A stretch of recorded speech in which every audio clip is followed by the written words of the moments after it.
see how we doing. Okay, it's now December 7th, 2007. It's Pearl Harbor Day. Anyway, hello Wendy. I thought we'd make up a little tape before I send you back a few of the tapes that you have sent me, alright, which were very helpful, by the way. It's now Friday. Tomorrow we'll do a little more. When my grandson comes over, Matt, he also wants to get in the pictures. He wants to do a little talking. But anyway, we'll start with this one quickly. This is a, you can see it here, zoom in. This is the big job. This was designed in 1948 by Addie Mae Nacarado and her husband, which I guess you know these people had a hobby shop many years ago. I picked this up in Flying Models, which Charlie Reeds did an article on it in April of 2007. So I opened the book, I took one look at it, and I says, I have to do it. You probably remember this one. All right. There's the picture of the VSC. I think it was about 10 years ago. That was his son, and that was the mother. All right, so I read this article, and I said, well, I got to do it, since I'm getting into old-time stunt, which this plane here, and it's got a nice wing area. It's 572 square inches, 20% symmetrical airfoil, a 54-inch wing. This is called the big job. So I guess it was big in its day. With a Fox 59 long nose in it, a rear needle valve in that particular engine. I didn't go with the Fox 59 because I don't have one. Probably never will get one. But I went in for something in this. I had a rear exhaust OPS 40, which I laid it on the plans. It looked pretty good. Even with I put a shaft extension on it, and it fit perfect in the plans on the side drawings. It was about the same size as the Fox 59. Only this was a pipe engine. I got a slight reducer. I got a reducer from what's his name, Indiana, Byron Barker. He sent me a reducer for this, and I put a rubber nipple on it. So which this will come out, exhaust will be out underneath. So I'll probably have very little oil on the plane the way this is diverted, which is nice for a change. So I ran this up, I tried with different props, so we'll see how this works. If this don't work, we'll go to something else. I also had to make a tank for it, which has a recess.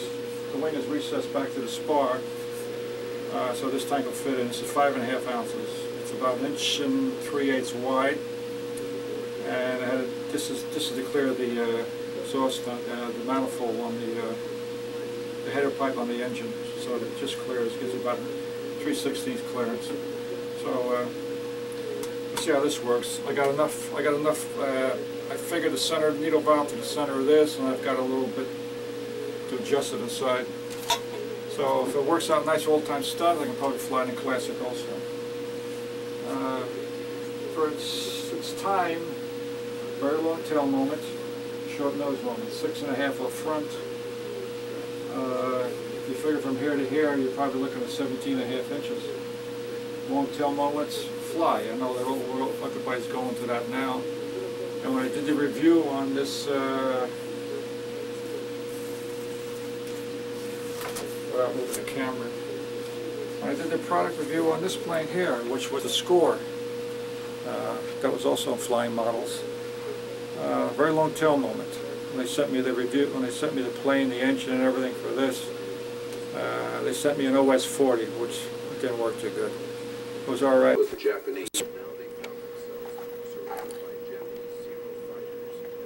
Okay, we lost the camera. The battery went dead.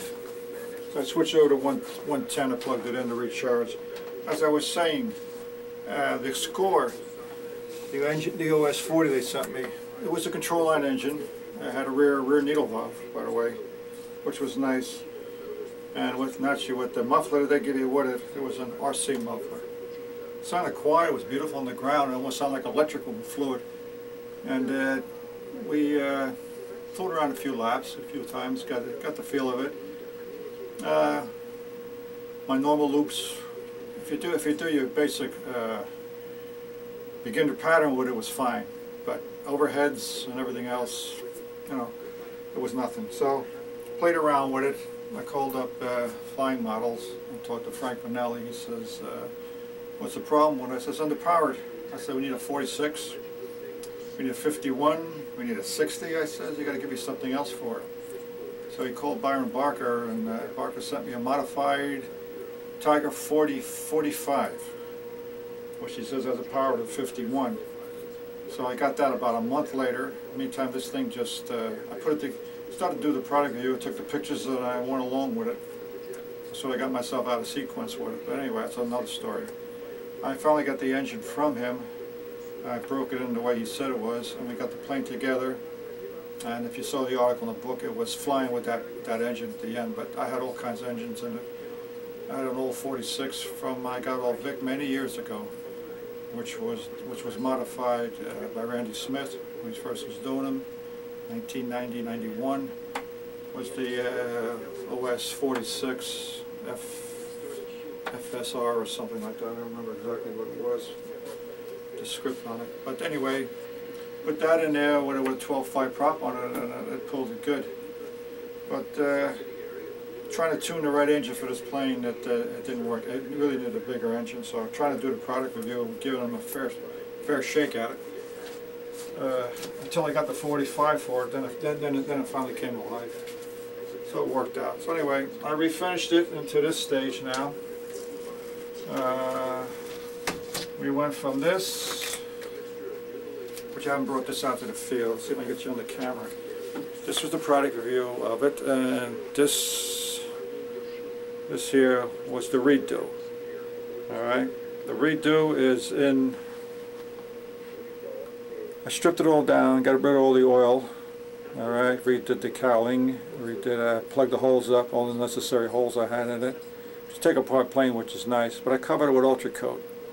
So this is all Ultra Coat on here, plus I put a Ray Broder on it, which it helps it, it's very nice, it stays out there, especially in the hourglass up top and the outsides, the overhead 8s and everything. It doesn't float around up there now. As long as you got the right airspeed, the right power going for the motor, it works fine. So that's the way it sits now. I even did the wheel pants over. I took them bulky RC wheel pants off of it, and I had a set of wheel pants from a SIG kit, which I split open, and I added a balsa in between it to widen it up to put the foam wheels in there. Because we fly on grass, so we had to have something that you could take off the land easy. We're on my grandson's property, which is my daughter's son-in-law.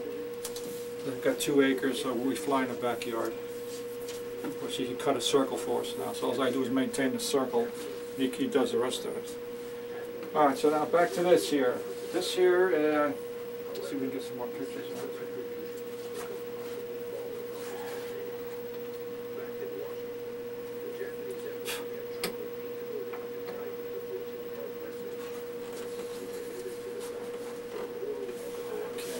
Camera with this. Show you better here. There's the engine compartment. That's just the holder and so forth. There's the recess in there. I don't know if you can see it on the video. Anyway, it goes back into, after I made the wing, I did my necessary cutouts, put the reinforcements there. So it's strong. Made up the landing gear. I made the landing gear so it can be taken off. Everything we used to bolt it on with J-bolt and hide it. The same principles as the wheel pants. Everything is everything here is a take apart. I got all that from Flying Radio. That's all they do. Everything is take apart. And I just hit the wing tip. I'm all right. So I got anyway. Looks funny with these twin tails, but hey, Gene Schaefer had twin tails. Giesecke Nobler now. The Bear, he's got twin tails on his bigger one.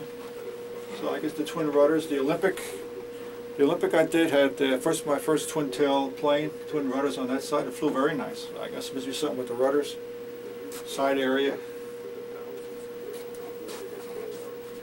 So right now we're gonna put some clear on it, so I can do something with the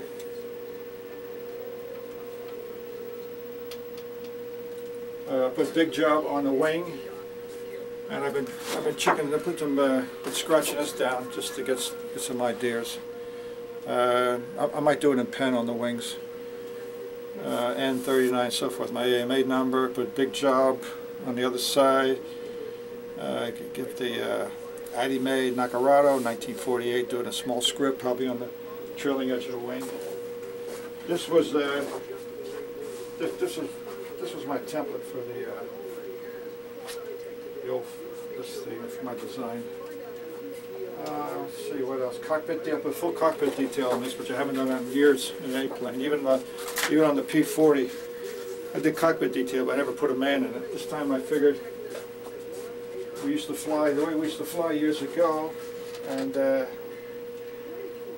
when I was flying, we never had solid canopy. So let's see if you can get this on the video. What this looks like. Get out of the glare of the light. There we go.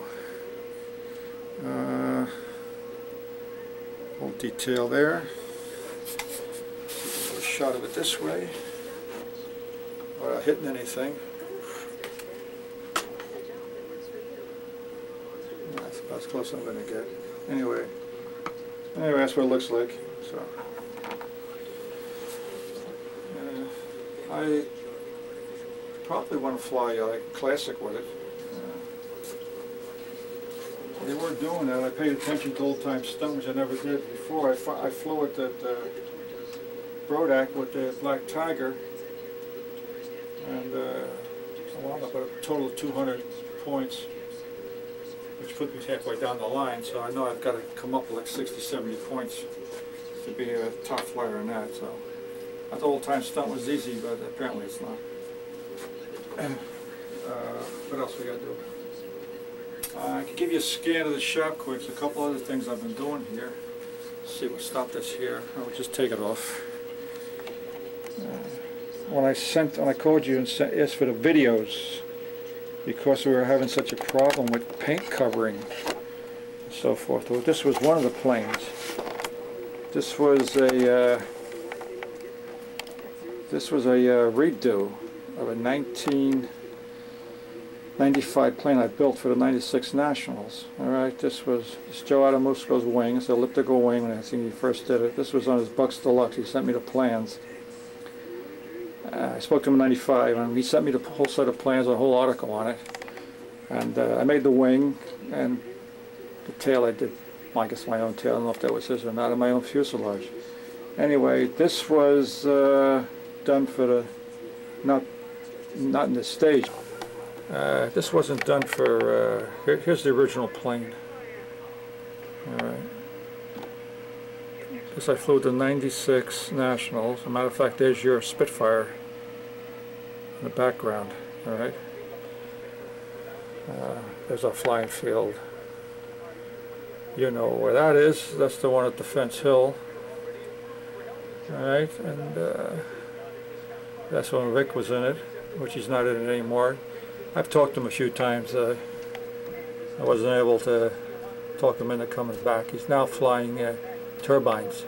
He's into jets. Yeah, so let's see. While we're out, I'll just get a quick scan on there. There was one of our cookouts at Defense Hill. And there's another picture. That's Mike Chiodo. Down there. There's Vic again. And so that's me with the original F-14 and a few other things. Let's picture the F-14. This is the Black Tiger. First old-time stunt. I flew in that. That worked that good. It's got a basic 40th anniversary Fox 35 in it with a tongue muffler. flew nice. It's a little darty. I guess it's got a fast hookup on it. I built it quite a few years ago, and we weren't too worried about too much of this. I had a problem with vertical CG with this thing because of the weight. I guess years ago we didn't worry about vertical CG. So if you can see where the center line of the wing is between the two paint schemes, I actually cut it and dropped it 3/8 of an inch. And the vertical CG is perfect on it now. It flies better. So I cut the wingtip up and did that. There's no adjustables in it. This is the P51. This has got a basic extended, not the basic, the extended chipmunk wing in it. With a Tiger 46. This flies excellent. Nice flying plane. That down there is a float plane. There's the wing over there on the wall. We fly this on the lake in the backyard here in the summer. Let's see, back there is there's Matt's plane back there, his Smoothie. We'll show you some pictures on that tomorrow. He's coming over. Tomorrow will be Saturday. We'll do a little, after the basketball game at school, he'll come over. This is another plane I started many years ago. I gave it to Mike Chiodo many years ago, and it hung on the wall for many years. And last year when I went to the island, I went down to his house. I said, "What are you going to do with that thing?" Because it fell off the wall, and the stabilizer cracked up there. You can see where it was patched, and the cowling cracked, and the paper was also, there was no canopy on it then at the time. So he said, "I don't know." I said, "Well, let me take it back home." I said, "Maybe I'll finally finish it." He says, "All right." So took it back and I started to work on it. I put some detail in it. I put a canopy on. I started to spray the nose. I'm going to do it in this color scheme. See if we can get to the picture, which is a sharpshooter. Because we had one years ago. It was a sharpshooter. When I started getting back into it, I built so many Mustangs I lost track of it. How many I really did. There's the F-14, which I flew with Burdock a few years ago. Flies nice, but it's not really a windy weather flying airplane because of the twin tails. All right, you get a little wiggle wobbles. All right, now we get back to this. This I've done it in a few colors. That's why I had the problem. That's why I decided to call you. Let's get over to the original here. Come in on the front of the nose where you can see where it's, because I've been sanding this thing down, sanding it. Okay, we're into the wood. You can see after the wood comes the cream color, this Burdock cream. I put that on it, so I want to sand the fuzz off of it, you know, to start working on it. And it turned a different color red, yellow. I said, geez, if I do that, and I sand it here and I sand it there, so I'm going to get a blotchy. If I put clear on, it's going to look like crap. So you can see the wood there, and also you can see gray spots. That's the automobile primer I put on for filler and sand it off, and you can actually get a little spots. So it looks like it's got an acne condition. So that didn't work. I put so that was on top of the substrate. It's on top of the clear with the acne condition from the, sanding the primer off, and you got them little spots. So then the cream went over that. Didn't cover that well. And then from there I put white over it, and the white didn't cover that well. And then I put the black over it, and the black covered. 3 coats. So I said, well, I got a nice base on the whole plane now. So from there I decided to go to Miss Ashley Red, which a couple of your planes were painted that beautiful color, and I put it on, and there's the color I got now. That's sanded, but it doesn't look like Miss Ashley Red. It looks like tomato red. Looks like a, it's like an old tomato. So I put it all together and I weighed it, and I said, this thing is 65 ounces with everything on it. I said, there's a solid color on it I don't like. This is Adamusco's wing, so we're talking 600 and maybe 660 squares, 640, I can't remember exactly what it was. Somewhere in that area. So I said, you know, this plane is too heavy, because I originally flew at 65 ounces in that picture I just showed you before, but that was automobile paint, it was acrylic lacquer. And I flew with a 40 at 65 ounces, and it was borderline, it would have worked. So I figured I want to get this lighter. So I was already up to 65 ounces with everything on it, motor, pipe, everything, tank. And I didn't even have no trim on it, no clear on it or anything. So that's when I gave you a call. So what I did was, I took my knife, I just cut light lines here, light lines there. I took everything off. I took my heat gun and heated it up, and it was so thick I could actually peel it off and heat it. I actually peeled it off like wallpaper. Took the silk span off. It was so, and I saved it and I showed it to Matt. Look at this. This is what you call a heavy finish. I'm pulling on it, tugging on it. I couldn't even rip it. And there was silk span. It was 2 layers of 00. One I put one way, the grain, and then I put the other one the other way. So anyway, I stripped this all down. I took an enormous amount of weight off of it. Now if you put the engine pipe, in which I got a new motor for it now, I got a PA51 for it. If you put it all together, the way it sits now this is with medium grade silk span. I had this silk span for years. I've got red and I've got blue. I bought it on a hobby shop in Long Island. I can't remember what it is. It might be Sig's color silk span. I don't know what it is. I looked in the new Sig book. It's not even in there anymore. So I said, well, looks good. So I took all the zingers out of the wing that I put in there. I used a microfill. I trialed it in. Well, I got a rubber squeegee, loosened it up, and I trialed it in like you're trialing a wall, and I blocked it all down. I blocked it all down, and I blocked it all down. And I spent hours on it. Got it nice and smooth, top and bottom, and I put the paper right over it. After I put 2 coats of clear, thin 50-50, and then I knocked the fuzz off that, and then I give it another coat, and then I put the paper right over that. And it's not bad. It's got like, it's starting to gloss. I use your method of floating the clear on, and because I have a couple of nice brushes, and you know, and I used this because I've got the gallon of Sig clear. The only thing I didn't have was the gallon, which was thinners, Sig thinners. I use automobile lacquer. You can use it for, it says acrylic lacquer, and so forth. And it's a high grade thinners. It's like $22 a gallon. I know Brodex is a lot more than that, but it's quality stuff. It's mid-range, because they didn't have the real slow stuff anymore, the 90-degree weather stuff. I used that. I thinned it 60%, 40% clear, and I brushed it on like you did in your video, and it worked. I did a one-way.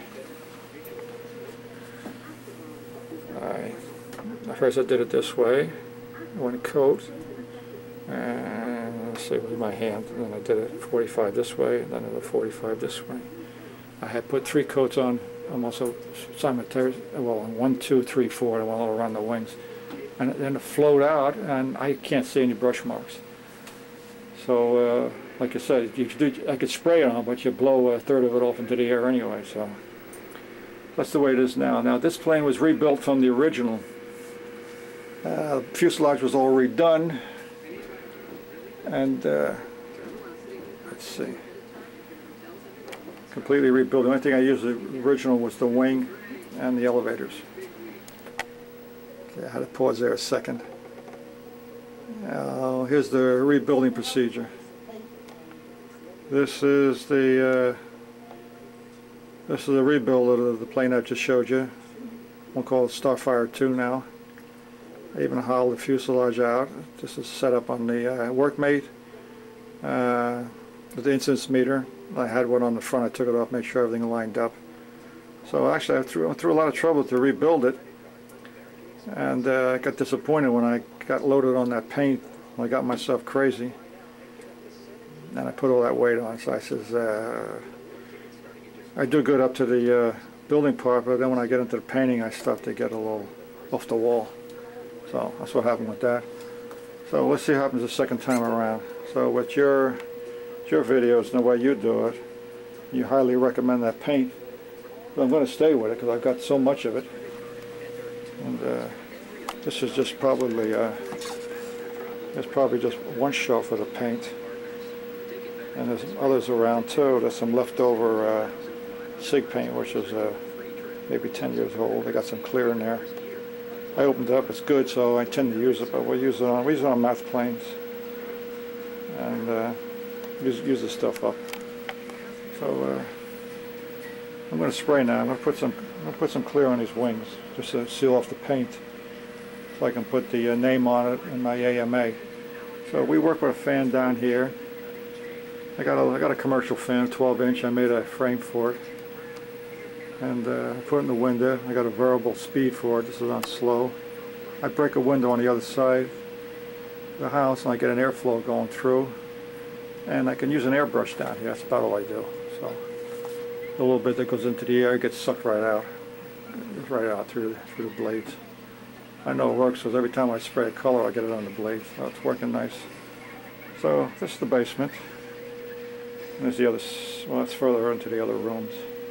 Computer room is over there. Storage closet for me. This was just when we bought this house. This was all done, a finished basement. I got a closet in there for wood, motors, things. Up here I've got a plane from 1977. Never finished, so it's just a Hangar Queen. And it's a little P-26A P shooter. I got the wing plans from a kit, a little profile kit, which I don't remember what it was. It's got a OS-20 and it's a brand new engine. I even broke it in. And so Matt says, you know, what do you, it's got to hang in the boiler room in the back over there.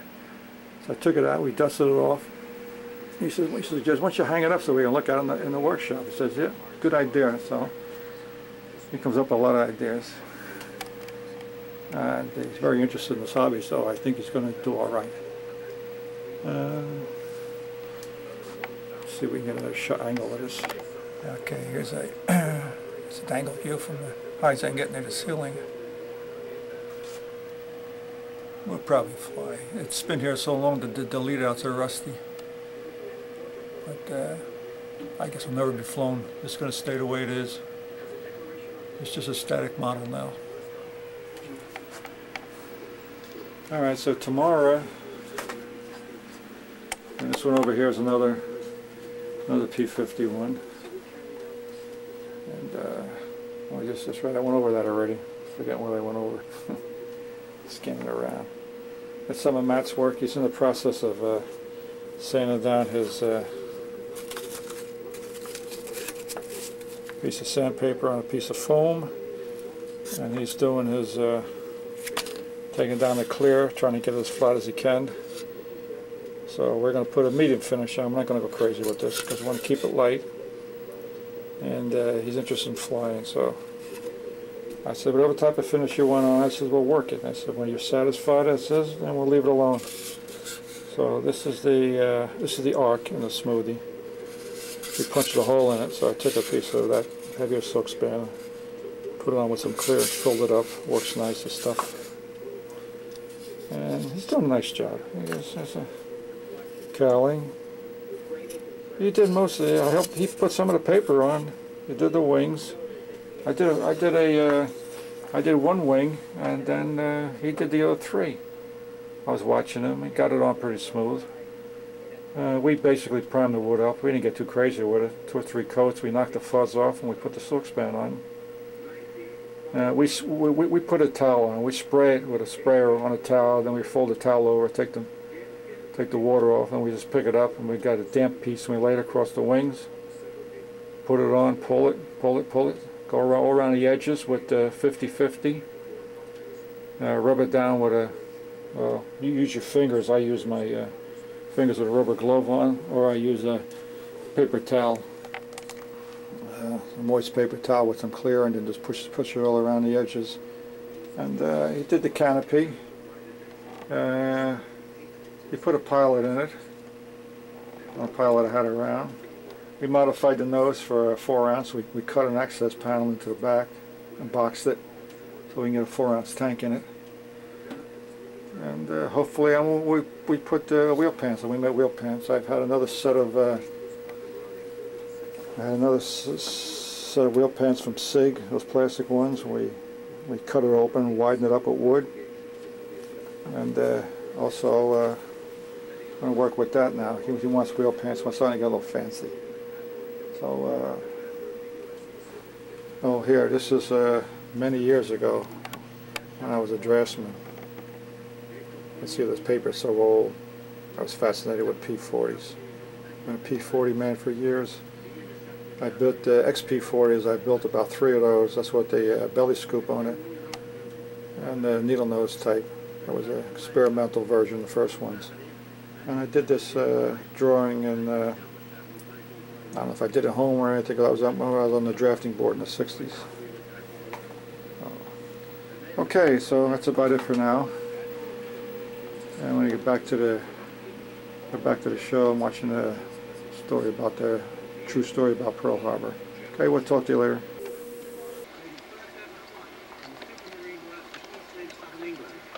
Heralding the start of a legend that is just as powerful today as it was during those dark years of World War II.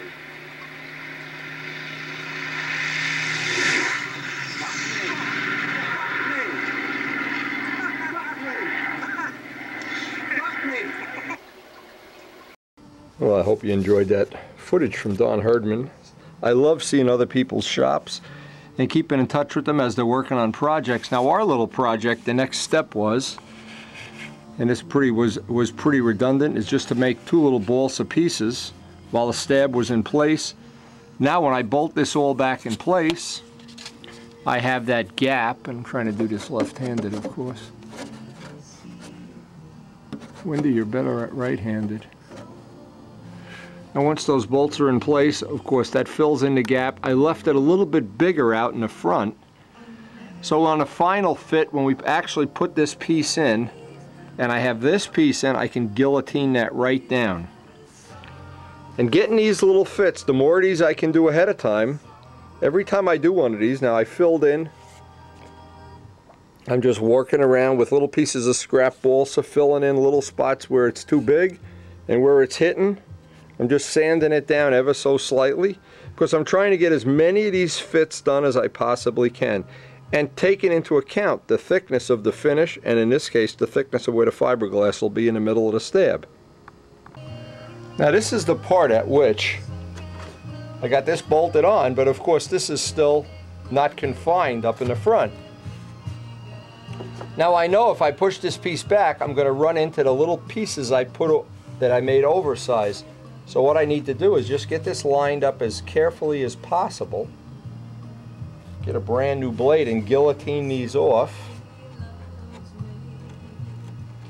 Now the hardest thing in the whole doing this is always taking into account the thickness of the paint, which we never really know until we're finished.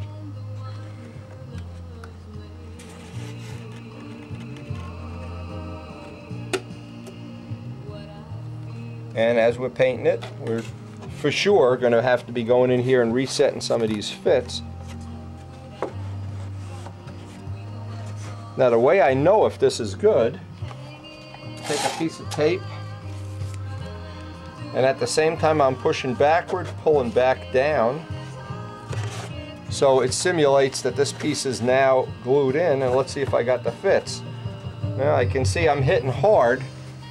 Right here I need to take a little clearance off. So little by little by little I could work these clearance areas, and I can see back here. Now this is one of the things back here. This is real tight, and the way I know it's real tight is if I took a piece of, let me just get a piece of sandpaper. Ah, boy, you can't stretch like the old days. I'll use this as an example. Always want to have the clearance of a piece of sandpaper to make up for what paint would be. And see back there, it's tight. So where I know it's tight, and this is the way I do it anyway, is I know I need a little more clearance here, and I know I'm not going to go right up to the line, but I know I need to make some. I need to be able to drag a piece of sandpaper through there. This side here, The back seems to be fine. A little tight right in the middle there. Right in the center it needs. Right in the center, it just needs the slightest little bit. So I'm going to pull it apart and just clearance those areas back and forth until I have the fits that I'm going to be happy with here. And of course that's a personal test, a personal choice, how much time you want to spend doing this. And every one of these little fits is always a couple of swipes of sandpaper, or in the case when we start painting a model, some extra material, a couple extra coats of dope with primer or filler or whatever. But the quicker I can get these roughed in, the better it's going to be for me. And what's funny, these fits always look pretty rough until they're hardened up and they have paint on them, and then we start to get those nice crisp radiused edges. But this part of it, I always relate it to doing sheetrock work. Getting everything roughed in and the first couple coats of spackle on until everything is roughed in. And then when we're finishing, doing this fine tuning where it's just one or two swipes of sandpaper here, there, or somewhere else, then it makes that a lot less work than if you're trying to redo the shaping actually when you're doing final fits. And the problem with this that I found in the very beginning, I found this to be very difficult. The first time I did it, the second time it was half the time. The third, fourth, fifth time, you cruise right through it. And then at some point in time later in the model, when you can make this a take apart plane and buff it out in your hand, you wind up getting way more than that time back. And this is why I mark where I want to take some clearance off of here. And as time consuming as this is, I feel, and I honestly feel, because I've done this enough times, that I have a real good database. In the end, you win. Because, and in my case, I've always felt that the time I could save wet sanding and buffing out the plane made up for the fact that I was making all these fits. And what happens, the more of these you do, they just get more accurate, you get quicker at doing them. They get to the point where you can do them pretty reliably. But always make sure you have that little clearance and allow for the paint. And in this case, it's not even the paint, it's the fiberglass, because what happens, if these parts rub on each other, they can just put a kind of a distortion into them, or in the worst case, you'll wear out the paint here on the edge. And I remember that first Miss Ashley thinking, oh, what a waste of time. I spent 100 hours doing this, and then, oh my God. And in the end, when I went to finish the plane, it seemed like I saved 3 weeks. And once you can sand, buff, and especially ink, when you can hold the fuselage in your hand and ink it, not having a wing and tail, and the ruler's hitting this, and that, it's like the same as when you don't have the rudder and flaps and elevators on by a power of 10. Anyway, I want to get all of it, and I will spend a couple hours here. I don't care how long this takes, because I always feel, and maybe it's from working on old houses that I've got this philosophy or whatever, I always feel that the time you spend building a foundation pays off later on in the job. And no matter how much time you spend, it always pays off. When the first coats, when everything's rough, when you don't sand the raw wood, when you try to save time early, the earlier on you try to save time, the more you pay for it later in life. It's like skipping going to school. Later on in life, the fact that you can't do certain things, you really look back and say, boy, should have went to school. Now what I always do, once I think I'm close on the fits, when I think I'm closing in on it, then what I tend to do is just run a thin bead of thin CA around the whole edge to harden the edge up. So and it's only there so I don't just nick it with my fingertip or something and put a gouge in it. Until I get finish on it, I like to have all of the edges hardened up with thin CA.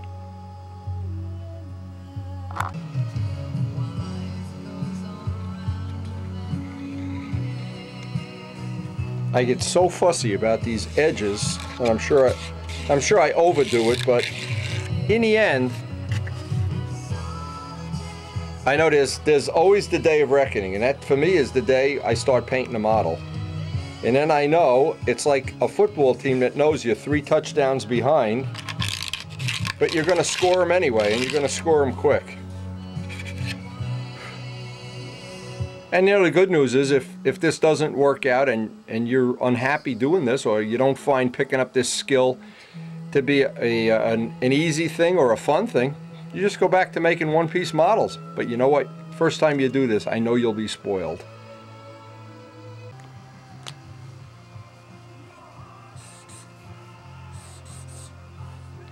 And the next step that I wanted to try to do today, I wanted to glass the stab. I want to make the little glass area in the middle. Now what I wanted to try to do, figure out if I want to or how I want to do, before I glass this up, because once I glass this up I'm done for the day, I got to leave that part on there. I thought I'd assemble this whole thing and figure out, I wanted to make what amounts to be a half a fillet. A little piece that would go here, it would be prototypical. And on this side, of course, it can be a half of a half fillet because of the linkage that needs to go to the rudder.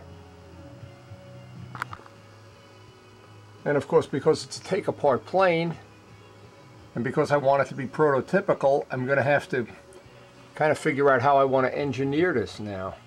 But I guess the easiest part here is going to be, not the easiest part, but is to get a piece of scrap balsa, 1/4 inch, and just lay out the side that doesn't have the linkage first, get everything bolted in place so I'll get the correct clearance, and see how this is going to look, because I want to make it, well, this one I was real happy with because it is really close to being how the real plane is, and I don't know if we can improve it at all, but we're not going to know till I lay it out. Now the thing with any take-apart plane, you always have a gap which you try to make look like an ink line, where the fillet would join the stab. Of course, that's one of the things we have to deal with. But we'll see what we can come up with here. And the only thing that's not up for the compromise is, and I had thought about, one of the things I had thought about doing is making the fillet part of the tail and then having it now. And all of a sudden I said, uh-oh, getting too cute. So the first step is everything's got to be bolted solid together here before I can do anything.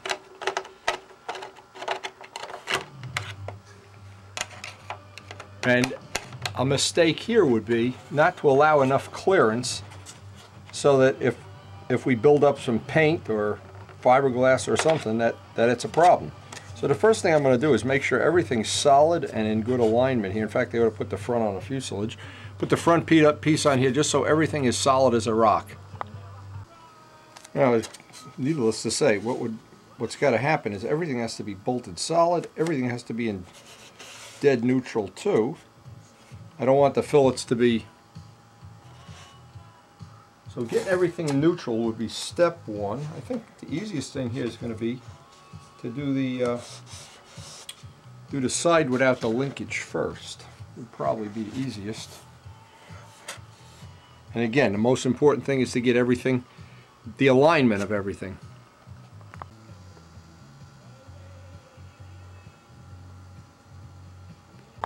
Now everything's bolted up solid, and I got a piece of scrap for this side, and this side you would assume would be the easiest of the two. I want to score this with a knife. It's just easier to do it with a knife than a pen. I'm going to have to get extra clearance in there. The clearance, of course, is for the fact that we have to put paint in there. Now I'm going to take the Dremel tool and put a half round on there so that it fits basically right over the horn. And once I get that clearance, I've left it extra long, then I can trim it to the exact length. And once I get that it's just going to confine the horn, I don't want to get this paper thin if I can help it. The only thing I need to do is just trim this to length and maybe hollow some of this out, get rid of some of this extra wood. And I could still use a little clearance here. In fact, let me take off the line. I remember a couple of times doing this and getting these really tight fits, and everything was great until I painted the plane. And I put it together for the final time. Everything was rubbing and hitting, and let me just see if we got a rough fit here. Now I need to set the clearance before I glue this piece in place. So first thing I want to do is hollow this out. Not so much for the purpose of saving weight, but I want this to touch on two edges, not a flat to a flat. Because what will happen when you have a flat and a curve, you always wind up with a sloppy glue seam there. If you're just touching on two edges, it gets a much nicer fit. And by hollowing it out, now it's just going to press on the two edges, hopefully give me a lot nicer of a glue seam. Now just by using a folded up piece of sandpaper to hold that in place, while I set the clearance, I first want to tack it, of course, with just one drop in each corner.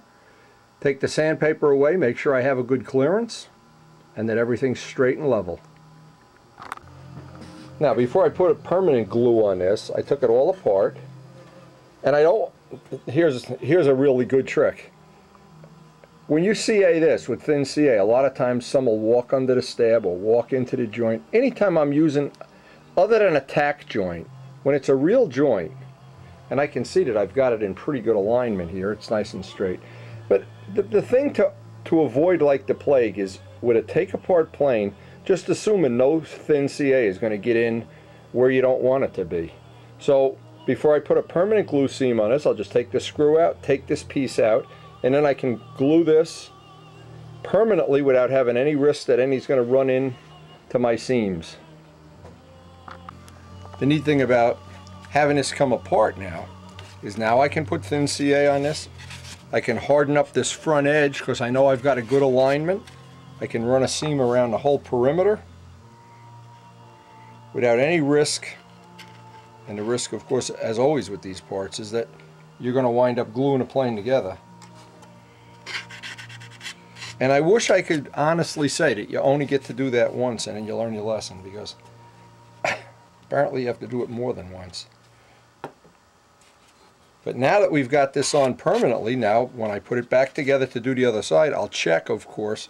And this is one of the vulnerable edges, because from putting the taking the airplane apart and putting it back together, this is always a problem up here. So I always want to have just a little, very fussy about putting thin CA on soft balsa wood to create that hard edge. I also, when this is final sanded in, I'll CA this edge so that I'm working off hard edges when I go to do the finishing. And once that's all hardened up, that's got a nice confinement to the horn. I've got a real good solid joint. Now I just put the screw back in, and on the other side I'm only going to be able to do a top piece. I'm going to try to get a piece of, well, maybe some real hard C-grain 16th to make this, so I have plenty of clearance for the horn.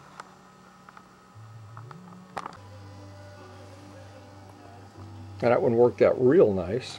This one, of course, is just a piece of sheet, but I want to get it.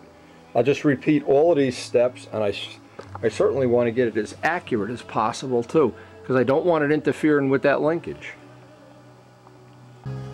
I tried making this piece out of 1/8 inch. I was just afraid 16th wouldn't be big enough. I just got one tiny tack on there, so now I want to pull it apart, glue it in, and once it's glued, then I need to figure out if I can get enough clearance. I'm going to have to grind some of that away to make room for the linkage. Now I know what's going to happen is at some point I'm going to have to relieve a little bit of this so that the rod doesn't hit, because this, when I laid this out with 16th, it just looked like I just couldn't believe it's not going to break at some point in time.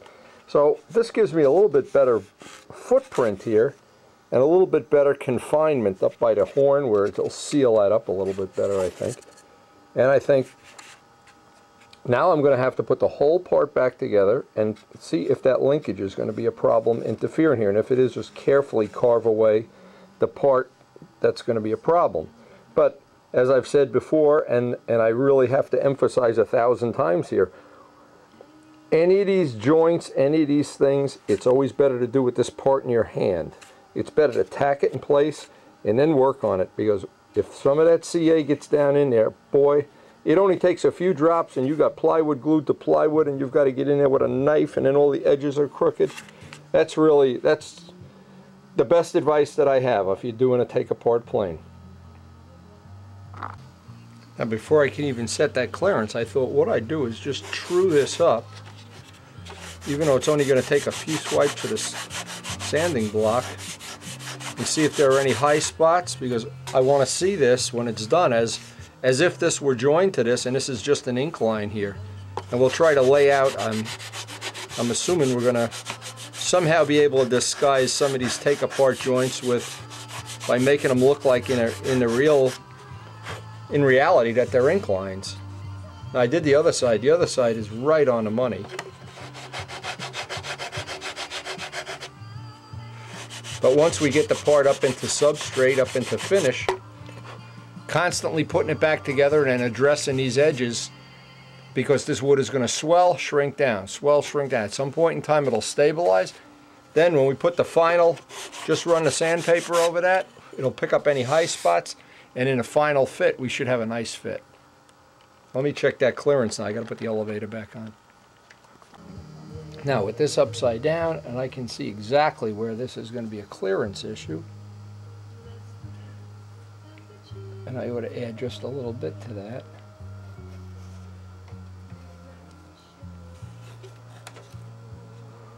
Actually, I probably could get away without putting this clearance in there, but there's no reason to.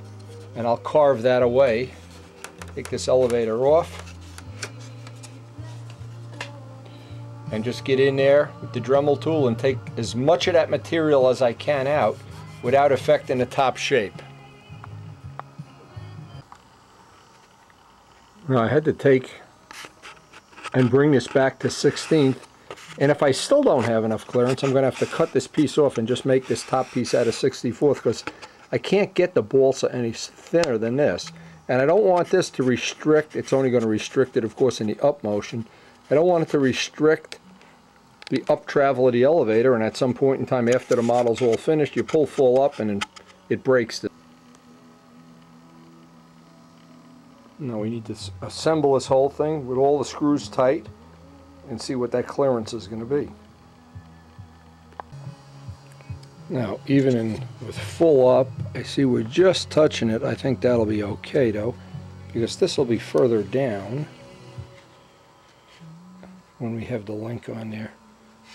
And I think that we just made it by the skin of our chinny chin chin here. Now the next step, and we're not going to get a chance to do it right now, we're going to have to set aside a little bit of a session to glass the stabbing for a couple of reasons. The most important one of course is because we're going to use a stooge, and because I want this edge hardened up, and I also don't want the stress riser right in the middle. So I'm going to lay out the glass material. It's a little bit too late today to do this, but I want to make sure I don't get one of these steps out of sequence. That's why I've been working off that list. But I think we're ready to glass the tail next time we have time to do a session.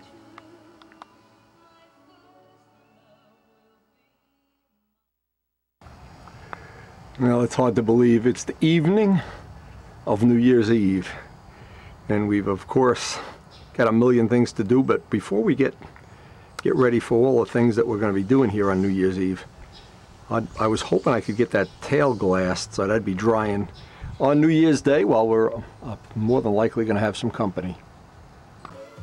Now the last thing tonight I want to do, and again my motive here was to get this prepped up, again New Year's Eve. Get a final sanding here with some 320, dress off all the edges, and get the glass on, because more than likely tomorrow we're not going to be working in the shop. And if I could get, since this is all pre-sanded out, just get everything dressed, all the corners, all the edges. If I could get that dressed, what a big step up that would be. And also, any little dents and things in the wood here, oh in fact I just see one right now. Anything I can clean up right now, it'll just make the glassing go that much quicker. Now it's always good, and what I always like to do is cut all the material, Get this stuff ready for glassing. Get a little thing to hold it up off the table, so when you do one side, it doesn't matter which side you do, you can just hold it up off the other side. And I know it's not critical, and I haven't found it to be critical, but I really do like to do both sides. Do one side while it's still flip it, so that they're both drying and shrinking pretty much at the same time. And this leading edge now has about 10 coats of thick CA. In fact, I think you can see it's shiny. We just got some old video boxes holding it up off the table, because what that'll allow us to do, we can do the side, of course, it makes up for the fact we have the horn, number one. The other side is, once one side is done, we can just spread the boxes far enough apart and do the second side. Now there's one other thing that the glassing is going to do. It's going to help spread the load on all our hard points, the hard points that we have for the tail hold down.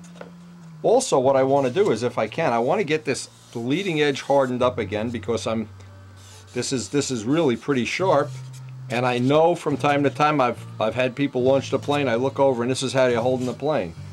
So it serves two purposes here. It'll hopefully make the middle point more rigid, and when we do the silk span, I'll try to overlap the silk span, so in the center we have double silk span also. Now I'm going to use 105 resin, 206 slow hardener. Mix that up. It comes with pumps and a clean brush. Now I want to clean up the trowel.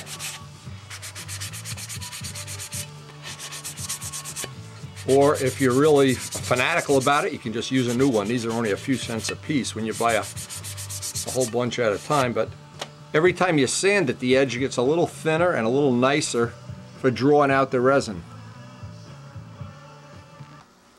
Now, using that West resin, that is really the nicest resin for doing this kind of work, actually for doing a lot of kinds of work. And the nicest part about it all is it's easy to use.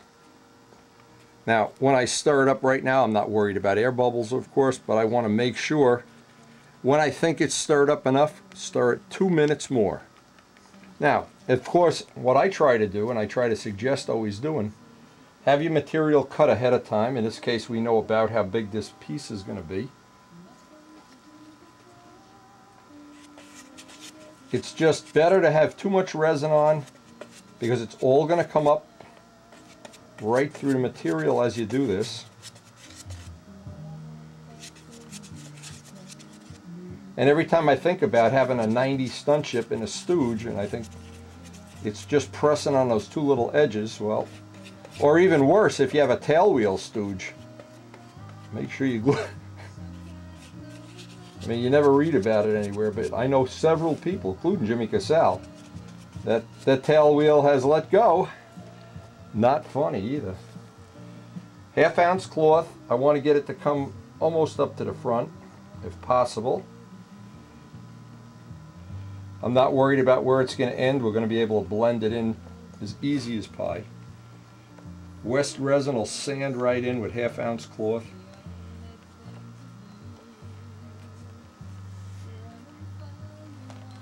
And I need to get, and I don't have it here. Where did I put it? Here it is. Always be prepared. Be prepared. We'll be prepared for what? Famous, famous line from Lion King. Okay, now I use the trowel. Draw it out way past. Whatever comes off, just get rid of it. Go about 2 inches past, and I just use the top of a can of any kind.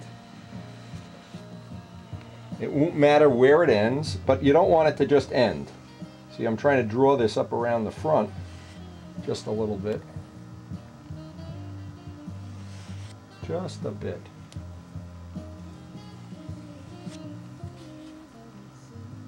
Now, I know right up here is where it's going to be the most problematic, and I don't care if I get a nice joint, because obviously it's going to be sanded out. I can get all this extra off here.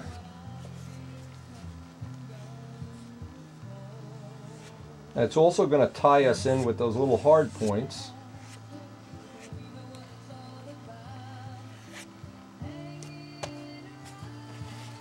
Now I always have my little jar of alcohol, damp, not wet, for where the cloth is going to end.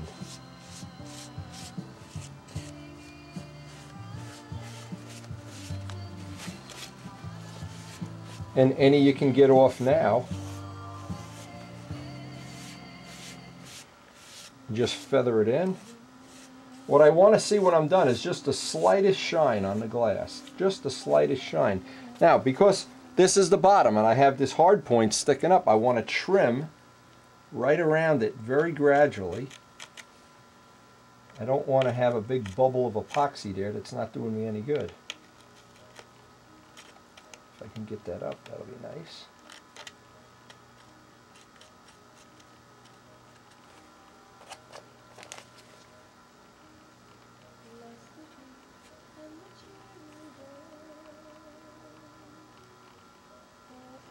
Yeah, it's the end of, in a few hours, it's going to be the end of 2007. It's just hard to believe. Now, hard to believe we're all getting older here too. Now, I like to use the low heat setting. Just warm it ever so little.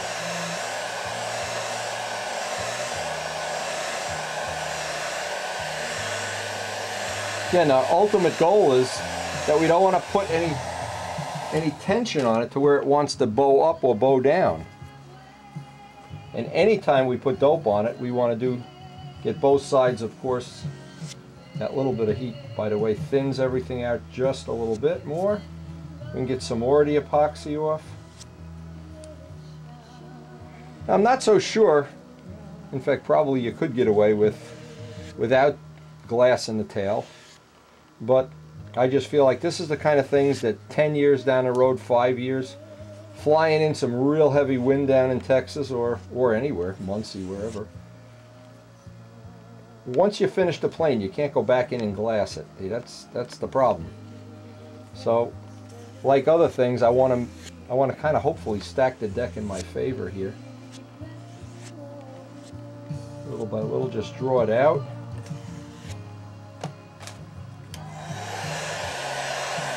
It's amazing, just a little bit of heat on epoxy, and you can draw out even more and more. You can see how much comes off. You can get almost all of it off. It's amazing. And of course, with the West resin, you can use the fast hardener if you're doing some kind of production thing. In our case, this is going to dry all day tomorrow. So, and by then, actually, that was the whole idea of trying to get this done today.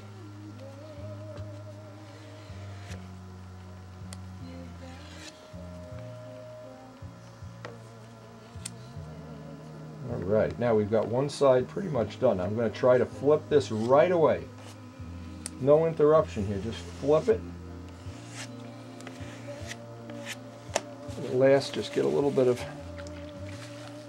I know a lot of people have told me since they see this on a DVD, they never realized how easy it was to glass things. And I remember the first time we were at, I think, Lou Dudka's house, and we glassed the nose of one of the planes. I'll bet it added 4 ounces.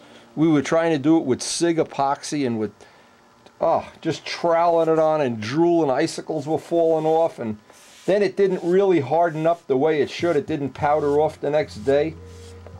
That was unbelievable, what an ordeal it was. Nowadays, you could glass the whole wing. You can glass tails, parts. I mean, the West resin is a big part of that. But just looking at some of the do's and don'ts of doing nice glass work, I think it's just one of the things that really adds a lot to anybody's modeling, being able to glass. Now here, we're done with one side. I just want to make sure the 2 video boxes are far. I may have to move them a little further apart. Flip it. Make sure we're not gluing the horn in position. Now the other thing to remember is when you have epoxy in a mix like this, it tends to cook right off. So you want to draw it out as soon as possible if you're looking to get some working time, which is of course what we always are. And a little cool in the shop, kill the heat a little bit. Now, You never want to leave, once you're done with the epoxy, you don't want to leave this big cup of epoxy sitting somewhere because it will catch fire. So I know I have enough epoxy on this now. I'm going to take this over to my old slop sink and just let it catch on fire over by the slop sink, or even better, I'll just put it outside. We want to pretty much do the same thing, and if anything I want to wrap this piece around the leading edge a little bit if I can conveniently. Now let's say you run into the worst absolute scenario. You glass something up and you say, oh man, something's wrong, or it just didn't come out to where you're happy with it. And by the way, I wouldn't even worry about little edges of string hanging out or anything. Never seems to be something that I'm worried about. When West resin dries, it'll usually powder right off, dry right up. Oh, just thinking about those old Lou Dudkin. Jimmy Casale would be over there sanding with 80 grit paper for 2 hours trying to knock down the epoxy, and it'd be coming off like chewing gum, and I'll bet it added 2 ounces to the nose of the plane. But you know what? We've come a long way since then. And while we were learning some of this stuff, one of the problems was not everybody was in a sharing mood. I mean, I know there were people that knew how to do this, but in my case, if you go back to all those old videos, Wayne Triven, Ed Gallagher, people that had the knowledge that we needed and were very happy to share it. And I've tried to do my part to just pass this on, because once people know how to do it, it really does add a nice dimension to your modeling to be able to glass things. And the good thing about this, it tends to make a tail that bends but doesn't break. You make it overly rigid, then it tends to break and not bend.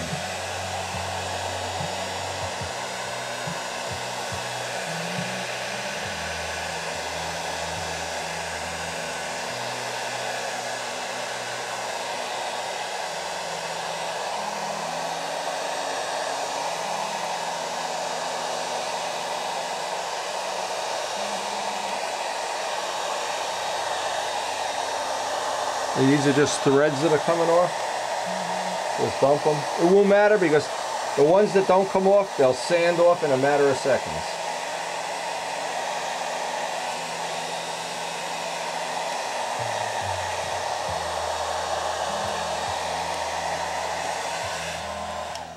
When I'm done, I'll clean all the tools with alcohol, but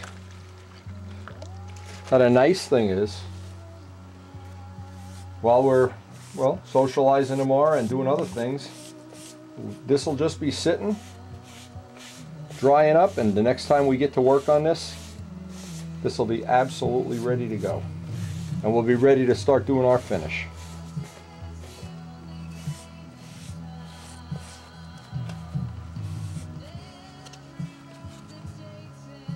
Oh, straight as an arrow. That's what I love. I just want to make sure I'm not gluing the boxes to the table.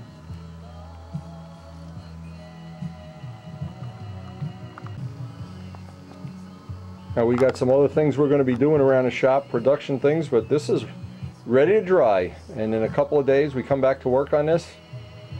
I'm sure this will sand out like just powder right off.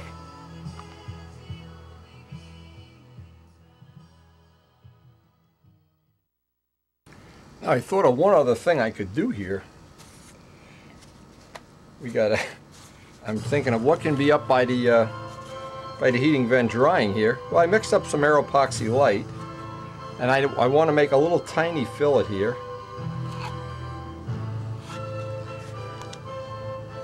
Now, there's a couple of tricks with Aeropoxy Light that seem to be worth their weight in gold. Number one, don't try to use up last year's Aeropoxy Light. It has a shelf life. Get a new little batch. The new batches definitely will last a year, and a year is about what the legitimate shelf life for when it's nice and fresh and easy to work with. You can still use it after that, but it gets harder and harder to work with. Slower and slower drying. Anybody that's ever had a problem that I've resolved, it's always been that they've tried to use up last year's Aeropoxy. Second thing, whoops, take each individual container and stir them up good, warm them a little bit, each container, stir them up, mix them 2 to 1 exactly with a gram scale.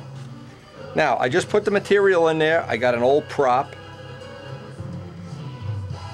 And I make 1 pass. Now, it looks sloppy, and that's okay because it sands pretty easy. But whatever comes out over the edge, you can see the edge. I take a razor and just scrape it off this way, not going out onto the fillet. It's going to sand easy enough when I'm done with it that I don't have to make myself crazy here.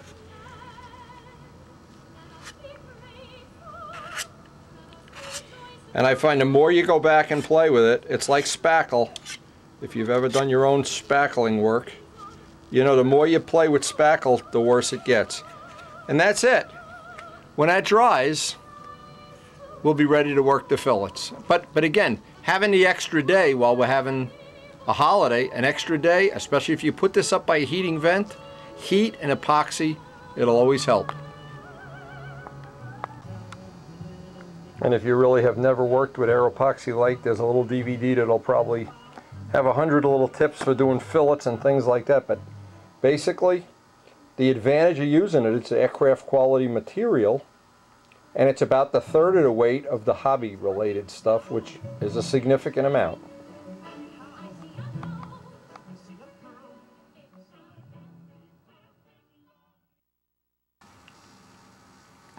Now what's funny is this is the last sunset we're going to have in 2007. When we wake up tomorrow, it's going to be 2008. But boy, as I look back, 2007 has been some special year. And I hope it's been for you and your family too, just as special as for Karen and I. And anytime I'm up in a Spitfire bedroom, as I am right now, and I look around, I just look at some of the memories I have from years gone by. And every time I put a new hat into the box, or Ron Keith makes me a new model, or anything, we had another Walker Cup poster, or anything to our little entourage of things, the thing that I always go back and think is just how lucky we are to have this venue of model planes to share our lives with. Now I wanted to shoot this.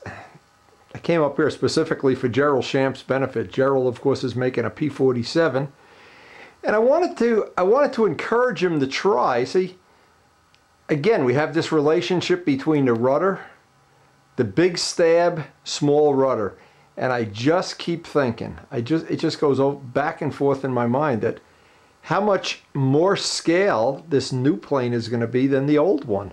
And again, not that the old one is bad or in some way that we're unhappy with it, but I just think it's been so hard to figure out in my case, and I've looked at literally hundreds of stunt ships and tried to figure out how can we make them more scale, and yet they'll still fly well. They'll fly within that envelope of performance that Joe and I really want. Well, the thing we never, as I look back, the thing we never really pushed to the limit was this relationship between the rudder and the stab. And this one you can see, wow, even here.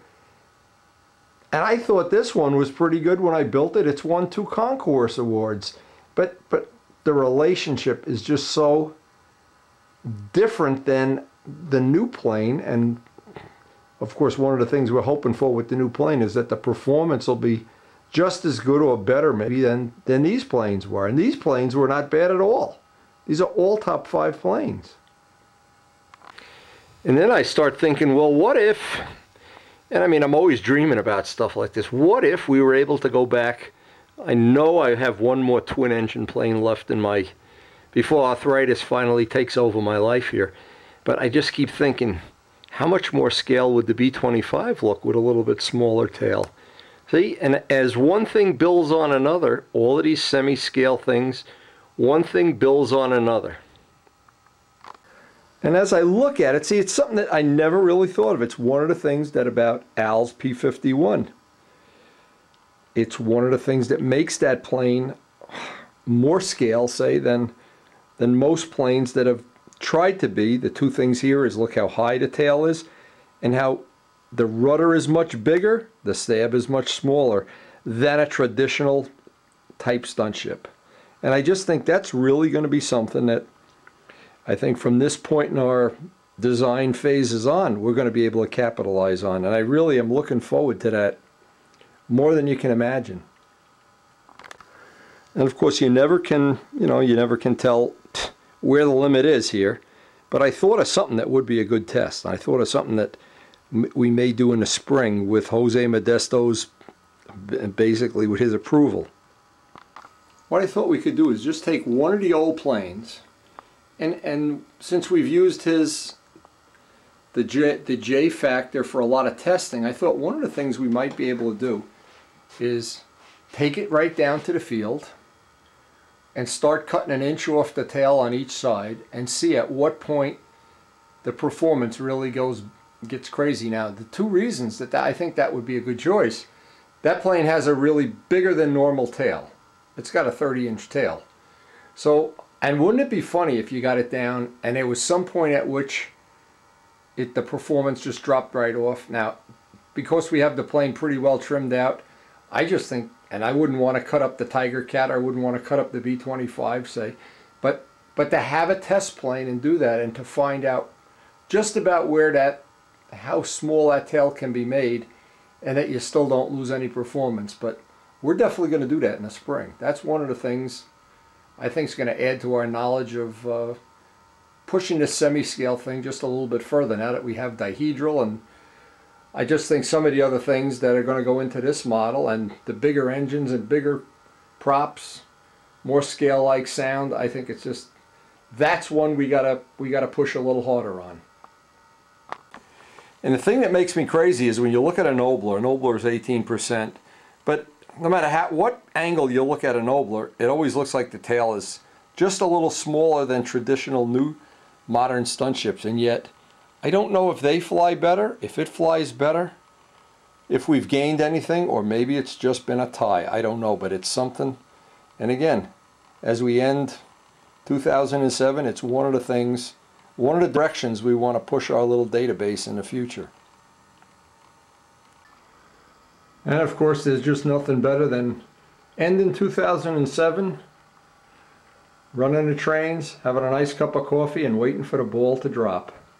It's a great way to end the day, to end the year, and to just think about how lucky we've been and wish you and your family absolutely the best in the year to come and way beyond.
sun is setting on the KW Railroad the same way it's setting on 2007. And boy, we end 2007 with some great, great memories.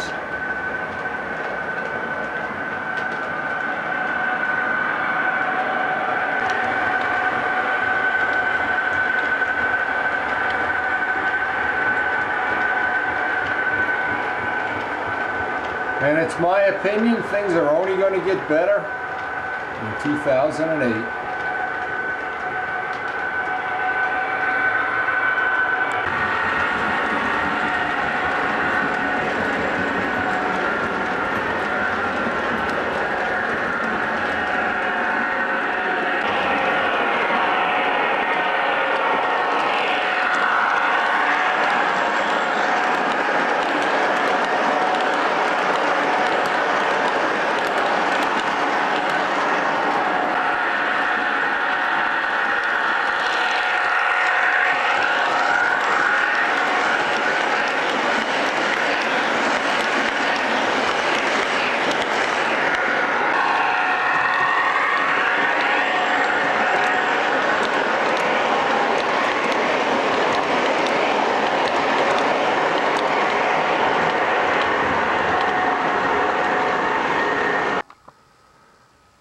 Well, we're going to go downstairs now and just wait for the ball to fall.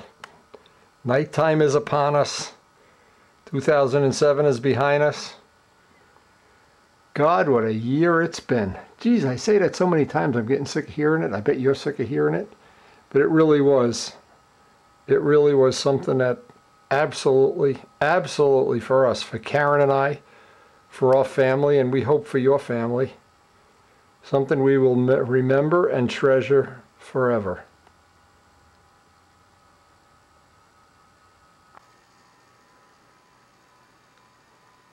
Well, there's really only one thing left.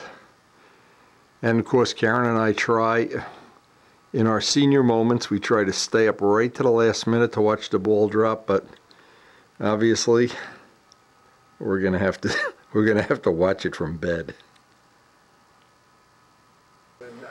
Now, who looks older? Honestly and truly, Karen. Me or Dick Clark? No contest. Windy, right? Yeah. What do we got to go here? 8 minutes. He's got to be 80. He's 150. Now, what did they say? They have 2 million people in Times Square, 1 million people, and no bathrooms. No bathrooms. Look, we got a minute to go, baby. A minute to go. God, it looks like we may make it to 2008. Yeah, I hear the fireworks outside already. Rutherford's got their own fireworks. Now here it comes.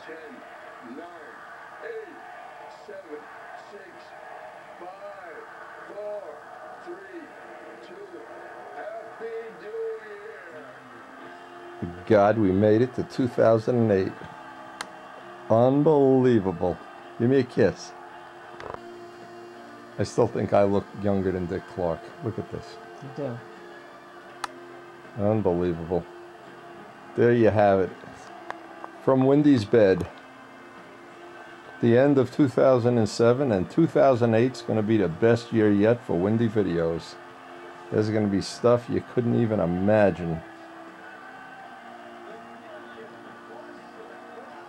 And you were there.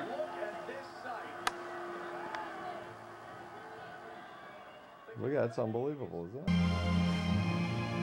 Now, at the beginning of every year, I try to evaluate for myself why I love modeling. And as I get older, it seems like I love it even more than I was younger. I like to look back, before I start the new year of 2008, just look back at some of the great memories we've had in 2007. Every year, of course, is special, and 2008 promises to be one of the best years yet. We're already looking forward to the 2008 Brodack meet. So take a few minutes here to look back at some of the really good memories we've had in 2007. And join with me in looking forward to 2008 and all the promises that it holds for us.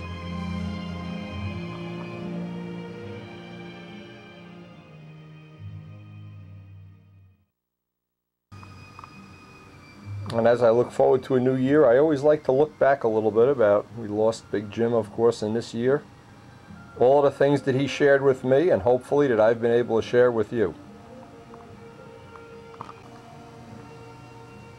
All the friends we've made this year, last year, the years before, and the friends we're going to make in the future.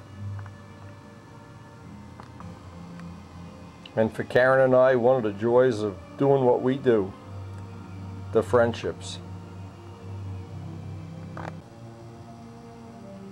And I think to a big part, those friendships are really the reason, well, one of the reasons we do what we do, and we enjoy sharing what we do. So join me now for a little look back at 2007. There are some things, if you've been a subscriber for the whole year, you'll remember every one of them as I remember them.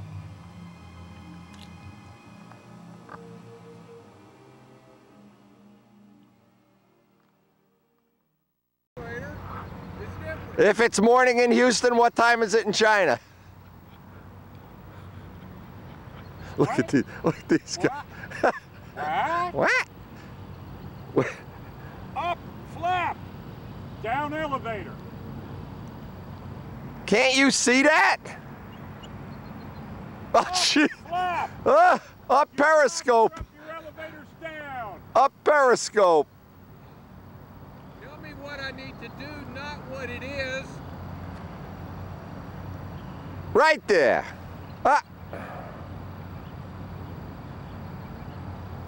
Elevator level. Flap. Right there, right there. That's good. Boy, this is the IQ test of the Houston Astrodome here. What the hell is going on? Good. Where you going? You don't know what you're missing. Trying to get square with the airplane. Oh. Yeah, and you keep moving. Stay. Don't move. Don't move. Somebody hold Jacobone. You couldn't make this up if you wanted to. Rich is spinning Rich Oliver around in a circle like a top. Wing down. No, wing down. Wing down like that. No, not that far. Oh, jeez. I couldn't make this up. Thank you. Look at this.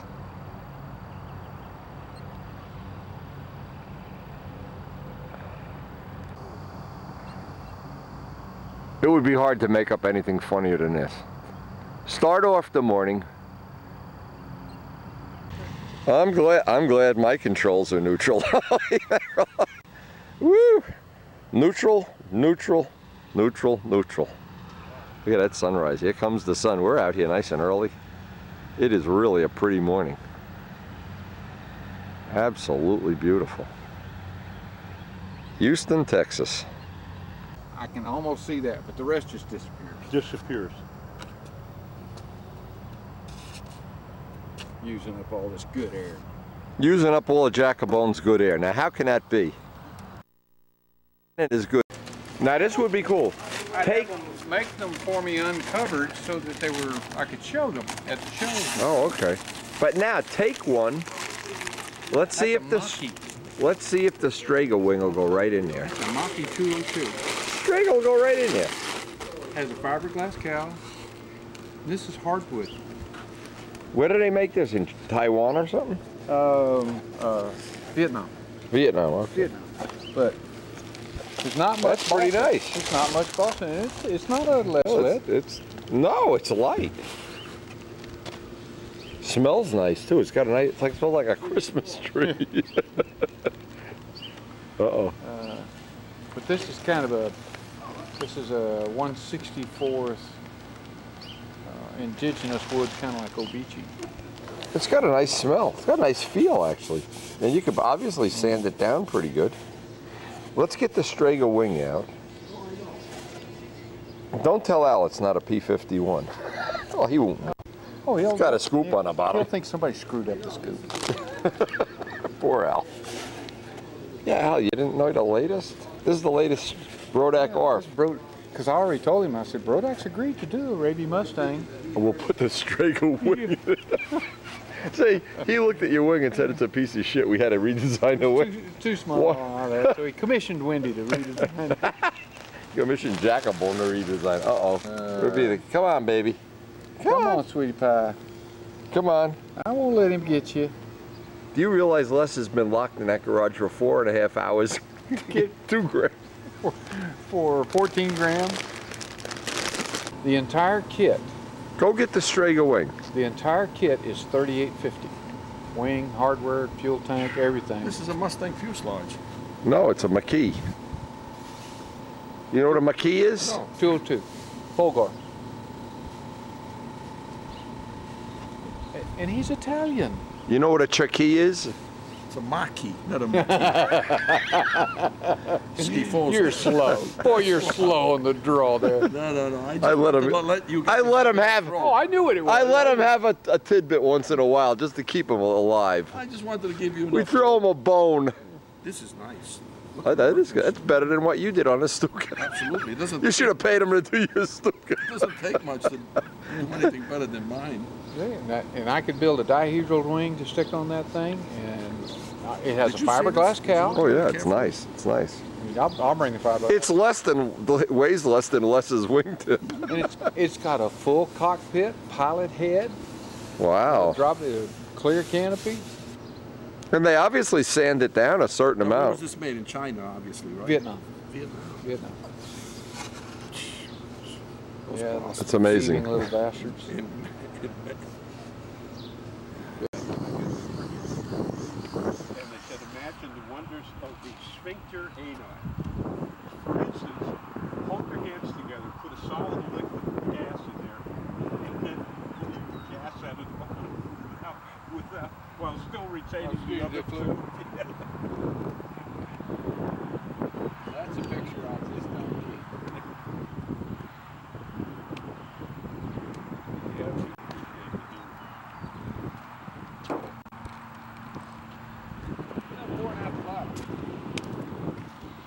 I may have to get you to start this for me, Richard. I can't kneel down. Oh, and these aren't in yet. This thing's got a drip. I'd point out the exhaust.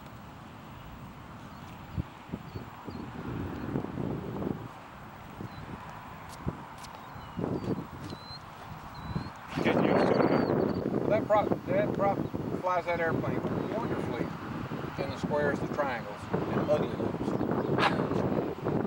I don't know how much of that's me. But with the gaskets in, that changes the whole motor. That just goes right back to being bop instead of wah. Because that's like having a 10-inch prop on a 60. That's the problem.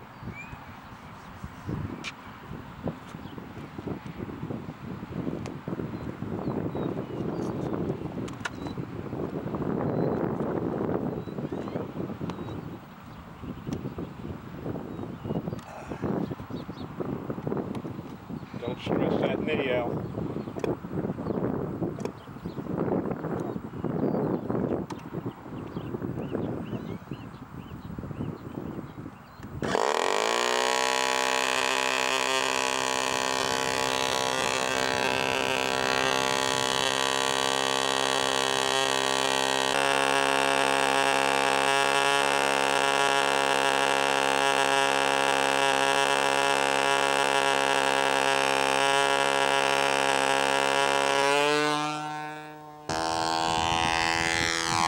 Al Raby's first flight of the day on a P-51.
Al Raby, first flight of the day. And then sets the tail. Flop, flop, fit. All right, he's only a couple of feet from the circle. Da da da da da da da da da. Yeah, because a bird, the only thing that's ever in the air, as far as they're concerned, is other bird. Look at this. He's going after Jackabone. Look at this action. Da da da da da da da da. Look at this. He's getting ready to lunge on. Look at the feet. Da da da da. Da da da. Look at this action. Look at this. Da da da da da da da. He's gonna get something here. Watch. He's eyeballed something up there in the woods. It's supper time. There's some little mosquito or something in there that he's looking. Look at this. He's got him. A frog. I got him zeroed in. I could see the frog's eyes. Delicious. He's got a frog. Boy, it doesn't get much better than that if you're a bird, huh? Free frogs. Oh, that's Walt. I got the lines out now, so as soon as we jump in here, don't let anybody else jump in. Walter Hicks is going to be first. You want to try it? You want to try it? Yeah, why not? Why not? What? Big spenders, huh? Hey. Free orange crush at Bill's house. I'm gonna orange crush you. I'll crush you. I figured out how to fix it up for you. What? You take Cheetos and grind them up and put them in cold. Wendy will never know. You won't know the difference. After spraying all of them around, he has no taste buds. My wife always said I have no taste. All right, D. Rice is going up. We'll be after Woman D. to be listened to. Walter Hicks will be next. Al's gonna fly the ARF for sure. He's committed. He's got to fix a gear door here. We got something cracked on the gear door. We call this plane the California Killer. This is Frank Williams' California Killer. Frank Williams is on a personal jihad to prove ARFs are fun. Uh-oh, he's got that double nut, prop nut thing going on. Uh-oh. That must mean there's a four-stroker in there. He's left the mainstream religion and he's off on a mission. He left did the Imam approve that? Strokes and put it in a thimble about the size of my thumb. I heard people say that about your two-stroke technology. And I was one of them. You know what's still one of my favorite videos? I'll have to dig it out, is when you had the reverse engine. Yeah. With the exhaust coming out, the glow plug and the something else. I thought that was really cool, man. I still think that's a that's a technology that just hadn't been totally explored yet. You know, motorcycles. They have in motorcycles, trust me, I know. They do it in motorcycles. For a while, I think everybody was ordering. What prop do you find works the best on there? I don't know. Oh, you haven't figured, neither have I. Well, this is the 12.5 Sport. This one was down to 4.7, and this one I'm going to try at 4.5. Okay. You're not trying to run this like a pipe motor or anything, are you? No. You're not going to sneak up on us. Go down. These are secretly pitched. That was a good idea. Only Frank Williams knows what pitch is in the ARF prop. The California Killer. Walter Hicks flying a Strega. The Strega. Blustery, bumpy conditions. Here in the House of Pain, Houston, Texas.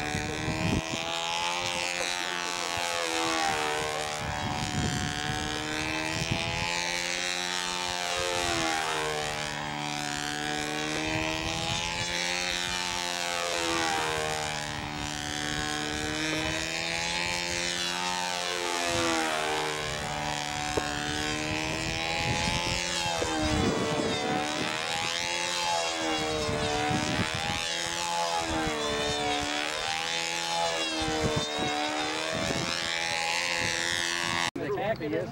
They don't know what it is. They're looking at it. Woo, woo! It moves. Cool. Keep moving them. Look at this. If you get done with your flight and there's a hole in the wing from Jack's head, you know you're He's actually a trim feature. We need more pilot or less pilot. counterweight.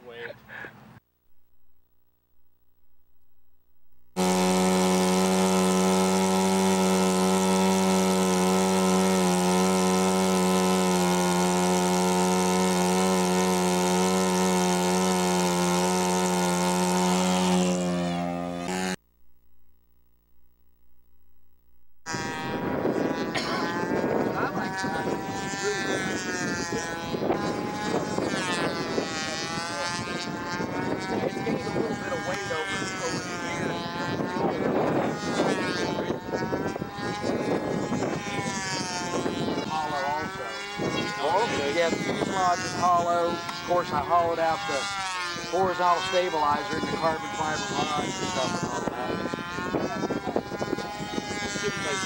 How long is it extended? 3 inches. Go back to the field? I took a nap. Oh, good man. You know, you can actually tell somebody's age by how long they nap in the afternoon. Must be getting older because my naps are getting longer. Yep. And eventually, your life turns into one big nap. I got one guy, Al comes around at lunchtime from work. Finish my lunch, he says, oh, I just kept keep you company. I said, I'm taking a nap, and they keep me clean. We're not that good of friends. Leave me alone at lunchtime. I lay down for half an hour, you know? So Walter, are you enjoying this trip from California? You're going to go back with a lot of good memories? I've been thinking about going out and seeing Warren next year. When he has his the Bob Palmer contest? Good, good. I stayed with him one time. He was a great host. He cooked barbecue for us and everything. You haven't told anybody? Wendy's? You ought to tell him what... Hey, Rich, you ought to tell him what they did to Les yesterday. That was a mean joke. Yes, we went down to Dubs and picked up his motor. Because I asked, hey, he's going to be down here. Can you build him a manual all years? We go down and pick it up. We pick up a case for Wendy because he grinds his case to save $2 grand. And then we'll build his motor. Don't be disrespectful. So we you really need to save 2 grams with that beast. Let's take Wendy's case and put it in the box and say, here's your new motor, Les. I took it up and I sense now it's a little light. A little light? And it's in bubble wrap and it's in the box. So he pulls this case out and he says, well, it's a start. They could be, yeah. It's Dubro. It's made for ultra little planes. Are you Russ Brown's little dog? You're gonna tighten everything up and go over it. Run it. You know what I'm saying. Don't just run it once because there's a lot of vibration on a twin, boy, that you don't think until you actually fly it. Well, you got twins, so you know. Packed up every now and then.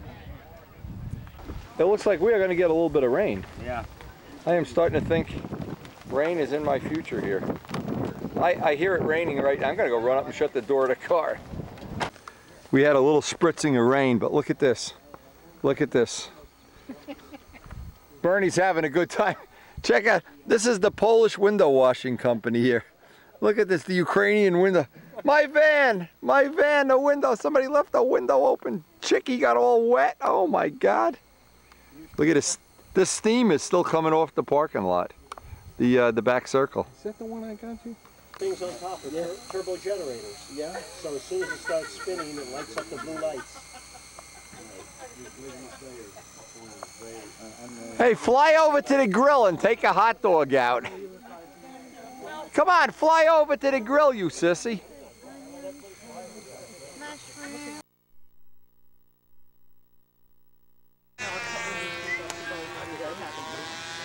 How you doing? It's always good to have a couple of Southerners around. That's Bob Brookins. Holy mackerel. Boy, Jacobone wants to see you tomorrow. Holy mackerel. How come? Oh, he screwed up that paint so bad it was unbelievable.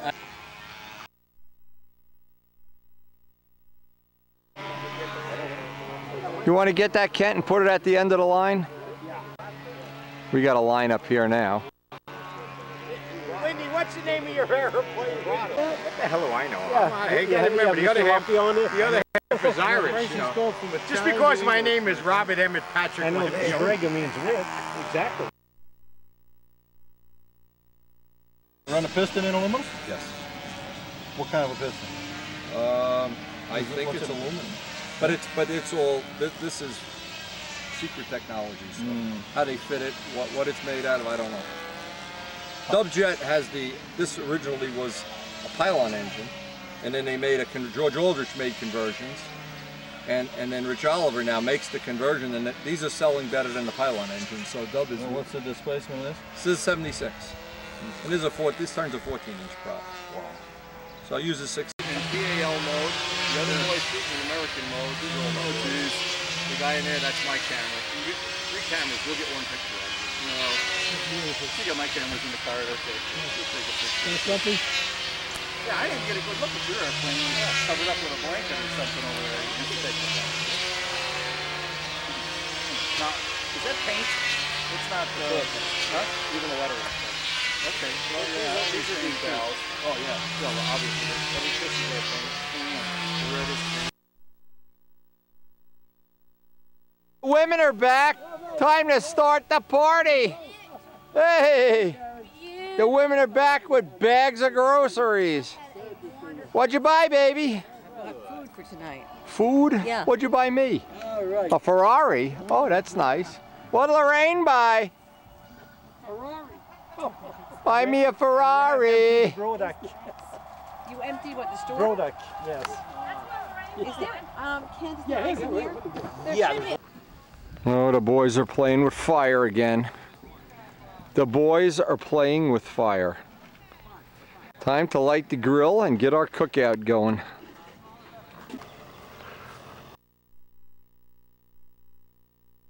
Care of it. Go get the other plane.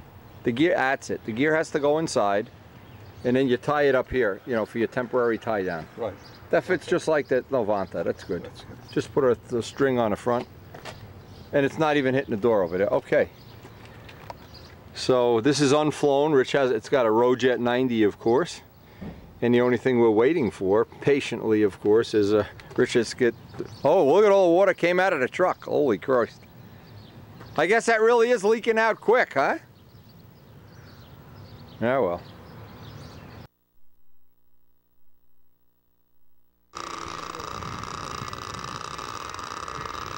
Nice. Now Zambelli's going to help you get the motors running later. When are you going to fly this? Because I want to be around either way. Well, I got to work with Clayton real quick and iron out our hot start on our clown racer, and then... Oh, okay. Yeah, but I'll be here. Do not announce on a loudspeaker. I want to get this flying. You know, I'm a twin.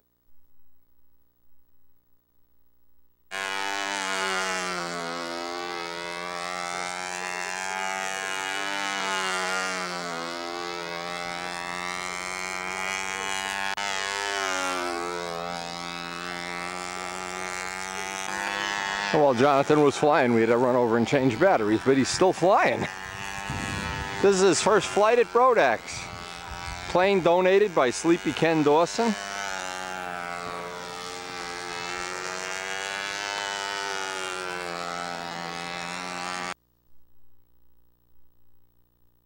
Ask him if he's having fun at Brodax. Is Brodax good? ¿Qué sensación? Brodax. Good, good, yeah. No, Brodax, very, very good. Good, good, good. Fun, right? New friends. Muy divertido, muy divertido. Muchos amigos. Muchos, muchos. Yeah, yeah.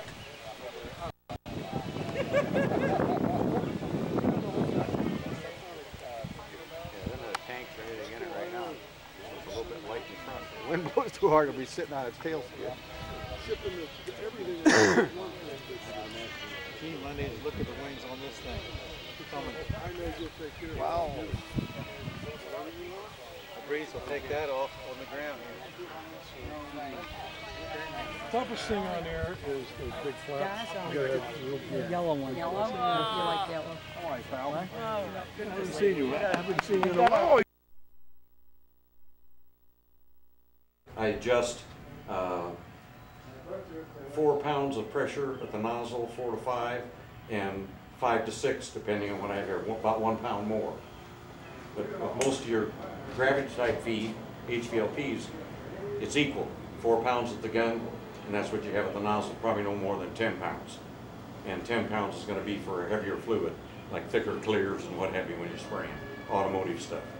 Most of your fuel rates, when you thin them, it's like painting lacquer, so you aren't going to be using that kind of pressures.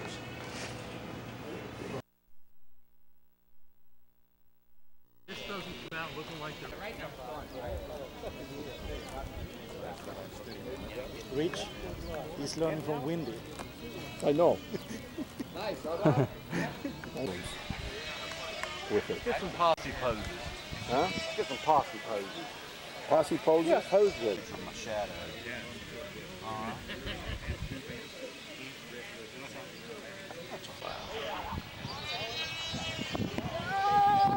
Squat down or something with it. I don't want. You tell me how you want it. Zeros out there, but we gave her. Thanks a lot.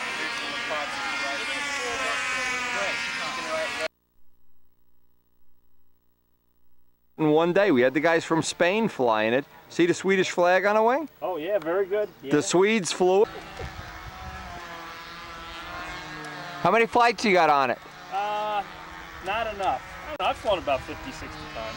Okay. Oh, good. Trimmed out pretty well? You know what, I gotta work on it. I'm not that good at trimming. I don't know enough about it. Well, what I want you to do is, I want you to fly the Strega, see if it's comfortable for you. Ramo slowed the handle down, so if you have a handle of your own, we could make it a little faster would be my first choice, but Ramo liked it slow, so we're going with the guest. Okay. Yeah, that's nice.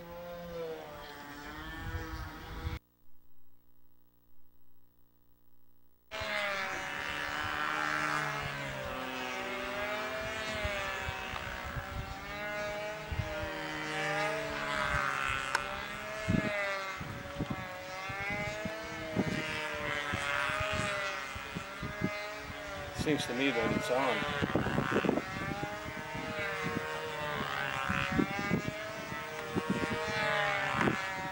You're better off taking it right out of the plane, Kent. You're gonna googe it all up there doing that.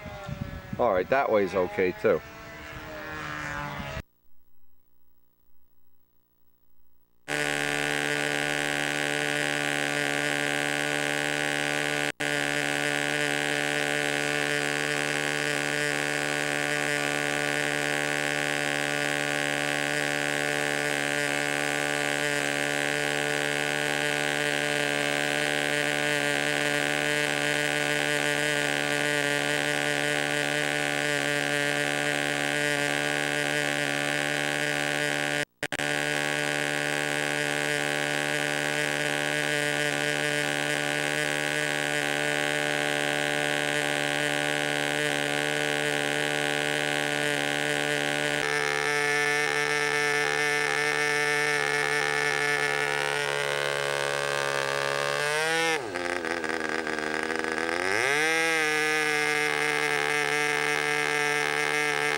And with that little shitty prop, wait till you put a man's prop on there.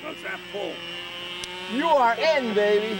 That was an out-of-the-box motor? Yeah. That's out of the box. Nice. Not even windy eyes yet. No, no. This is the first run. I know. Let it cool down. Listen, let it cool down, tighten everything down.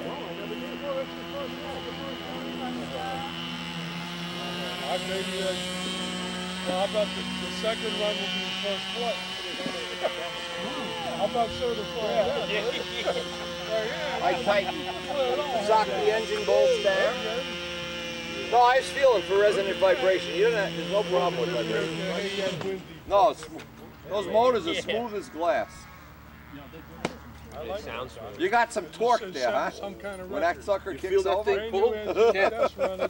Second run, you The first run on Rich Jacobone's Stuka, yes. That's cool. Well, Rich, everybody here is impressed. Why, thank you. If I can only fly. I'm impressed. How big a tank did he require? 6 ounces. Full? Yeah. Son of a gun. Yeah, they're detuned quite a bit. That's an engine that right now is making about 1/3 of the power it does in an RC version where it's wide open, run to maximum power. Well, in your Ferrari there, you're 6 Yeah, that's detuned quite a bit. 6 ounces, yeah. Jesus Christ. Mild engine, very mild and friendly. You're a nice that 2.4s beep. I didn't get to see you fly this one. That's what I'm bitching about. We were always over on the other side. Yeah, well, you didn't miss anything. Yes, Kamara's the real flight. Yeah, I know. But In the wind at the end of the day when it counts. Bottom of the 9th, that's when you swing hard. yeah. You know, next run it may change. This would be your year.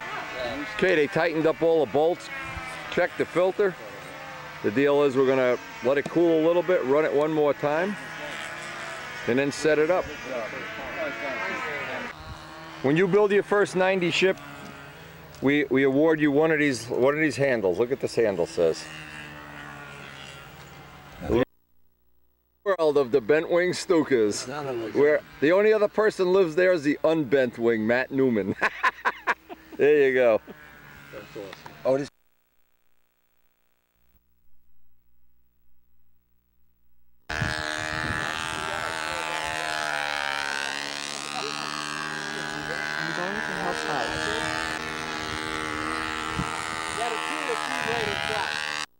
Great.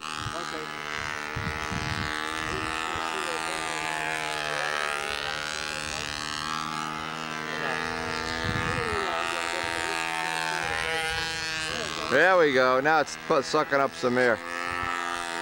We're all nervous about the landing because this thing is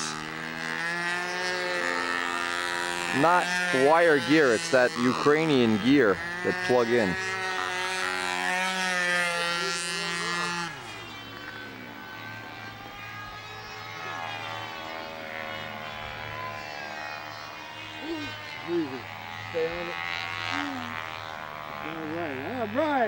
All right, Richard!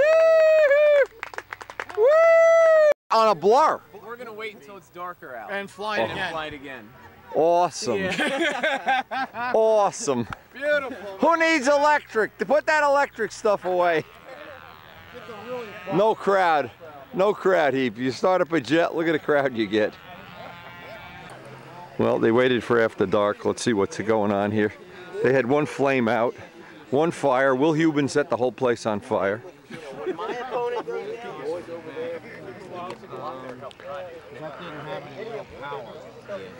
The takeoff was slow. Yeah, it was farther on. All right, so that's okay. So that's pressurized up in there. I guess all we can do is give it a shot. If it don't go, then we've got to do a lot of cleans sometime. Keep the fire extinguisher close.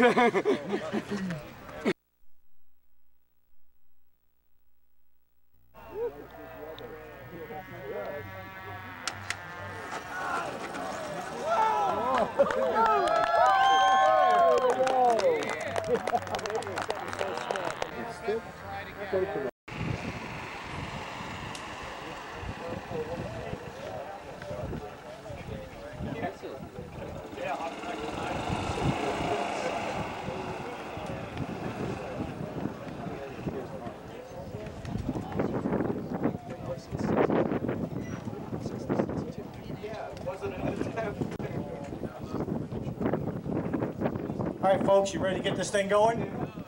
Yay! Sweet. Come on, let's hear it. Yo! All right, our first pilot up is Stephen Hamilton, 17 years old, from Boca Raton, Florida, flying Fatava equipment and SD models Yak 54. Hey! Woo!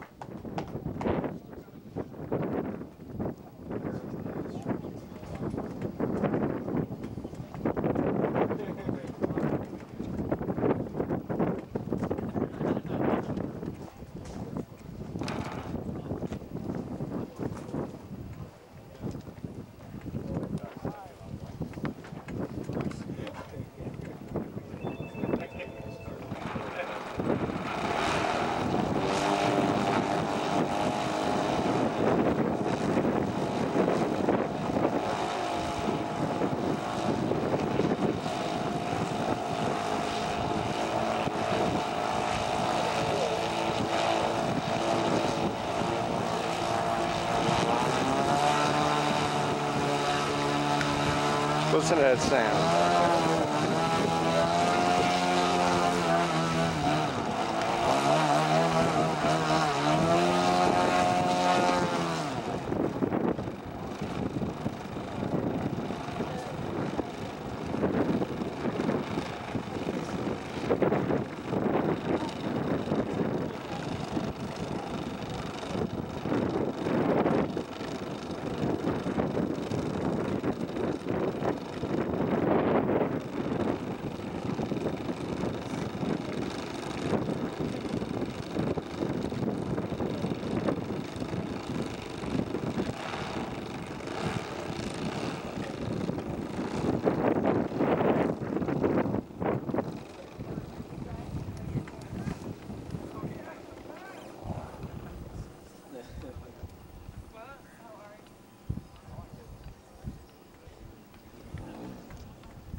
Welcome to the big show. Eat good. Go.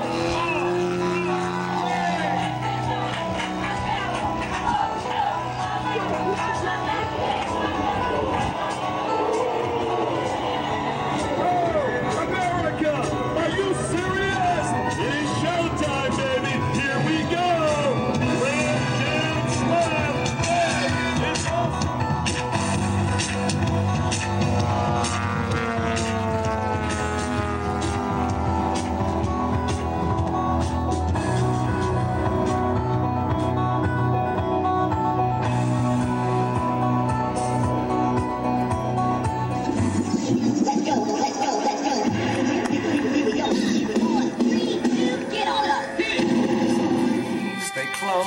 And his last breath spoke, he had seen all to be seen. A life once full, now an empty vase, but the blossoms on his early grave.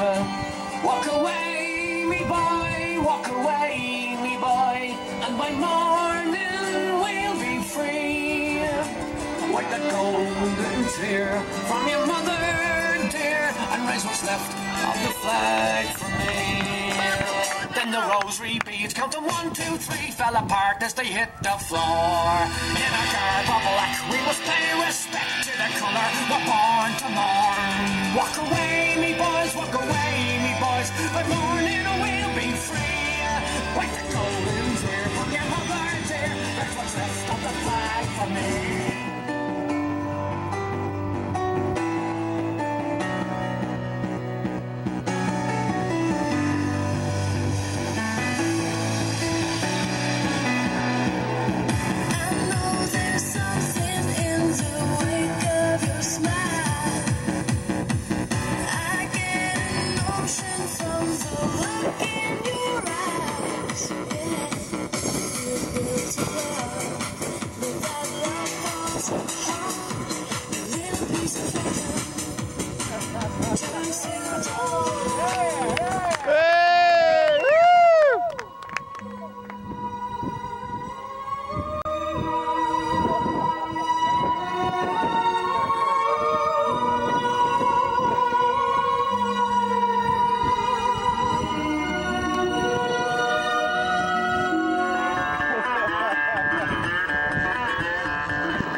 to your heart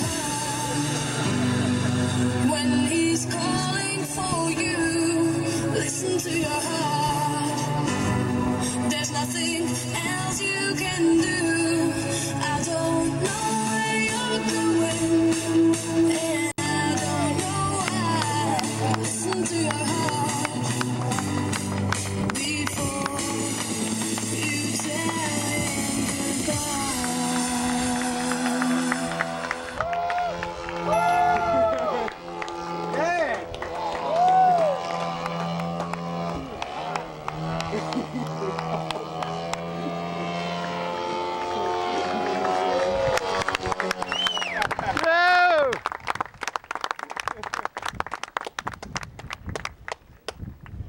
All right, Banjock, you're next.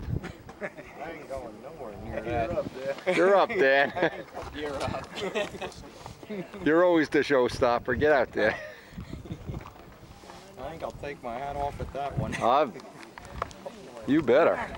That was cool. That was worth missing. That was worth missing appearance judging for.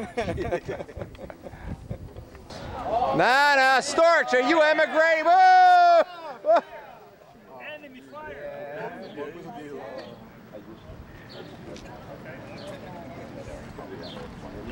Well, I didn't know they made ARFs.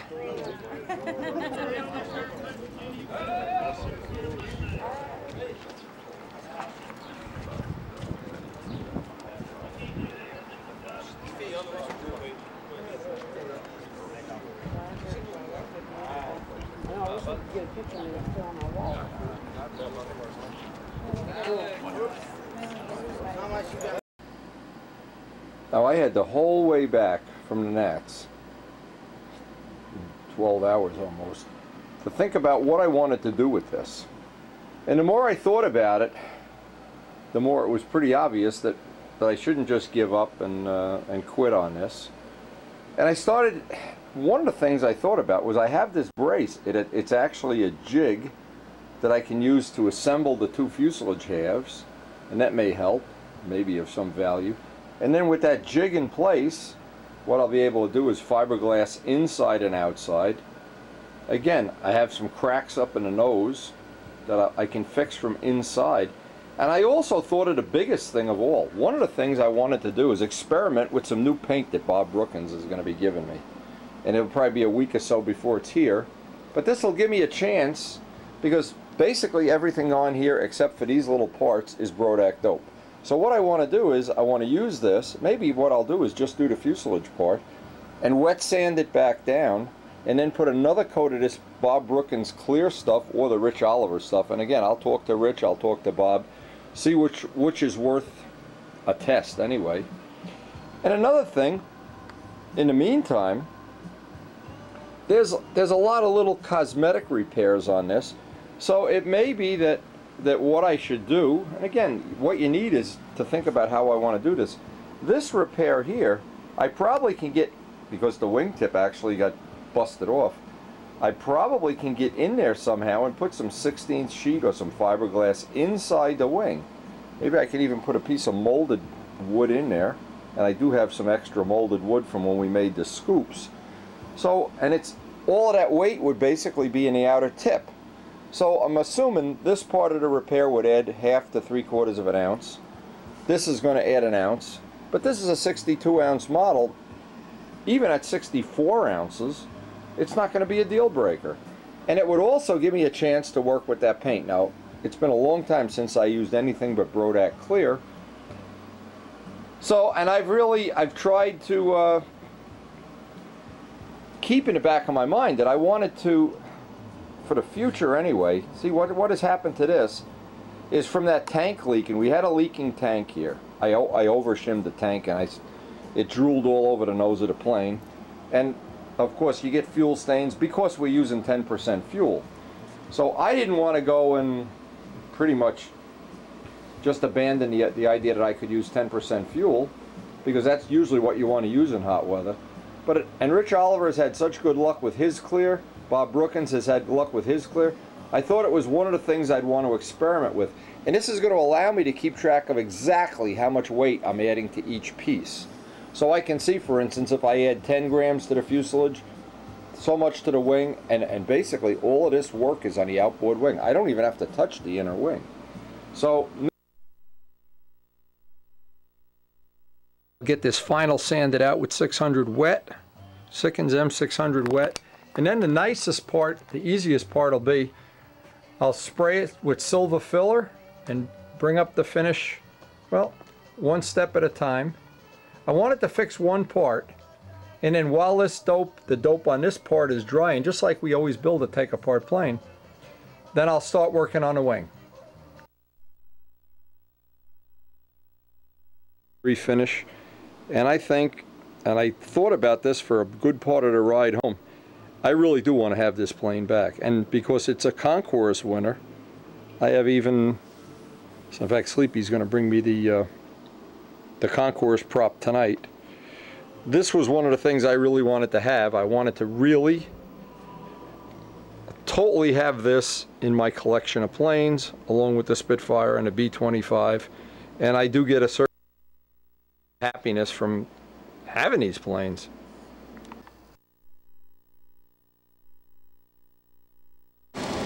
Maybe it was a bird that christened my repair. I'm disrespectful.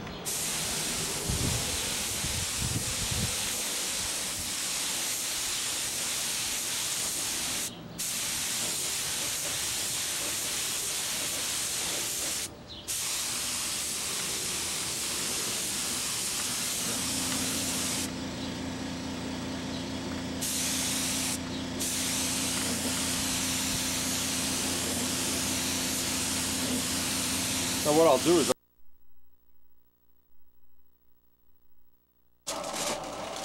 now what I carefully did, and I hope I've been careful about it, is keeping my hands clean. I just need to fill in the rest of these spots. The other side is going to be okay. And once we get this back masking done, it'll be a relatively easy thing. I'm going to use the airbrush.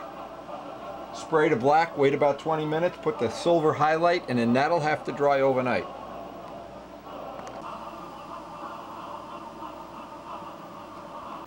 Some of the good ideas that I try to use on all backmasking, use the blue tape, except for something that's going to have an edge.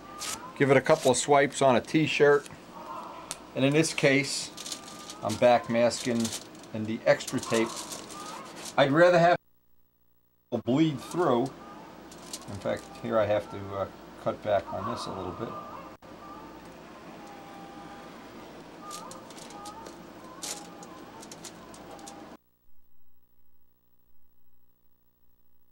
It out both sides, wipe down with M600, and we're just waiting. We have to go over, actually, we have to go over by the local Wendy's, and there's a bike shop there. The guy's going to meet us at the bike shop and deliver our paint.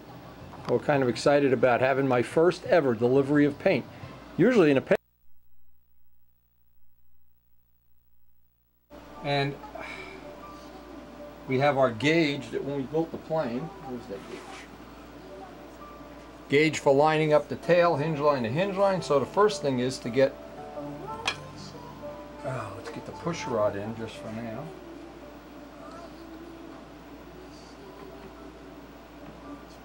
Let's see.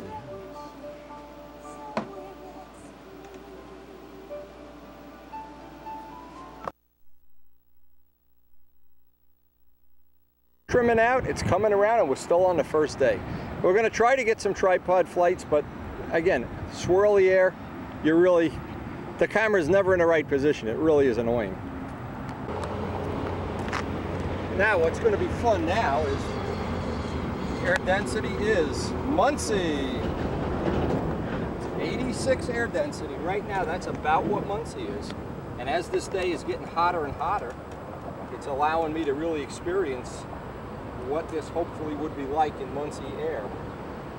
And I guess everybody knows what Muncie air is by now. Lousy air.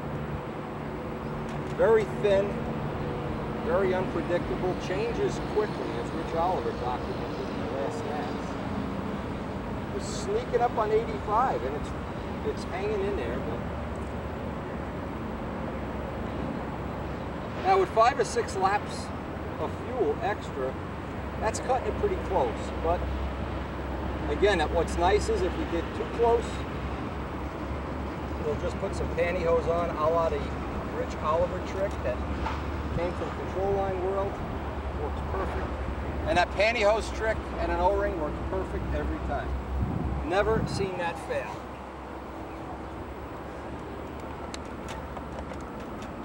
And it's a good feeling. To be honest, it's a real emotional moment for me when I'm flying this, because like the 826, and I mean the 826 was a repair that I didn't know how long it was going to last. This plane could do the same thing, because you never know about internal damage that you haven't seen. But in the meantime, it's given us just another learning experience that we can add to our database. And this paint, you really don't even have to worry about fuel getting on that wing. I'm not sure of it. When we get home today, we'll reseat in all the bolts, clean the filter, and well, we'll get a couple more flights today.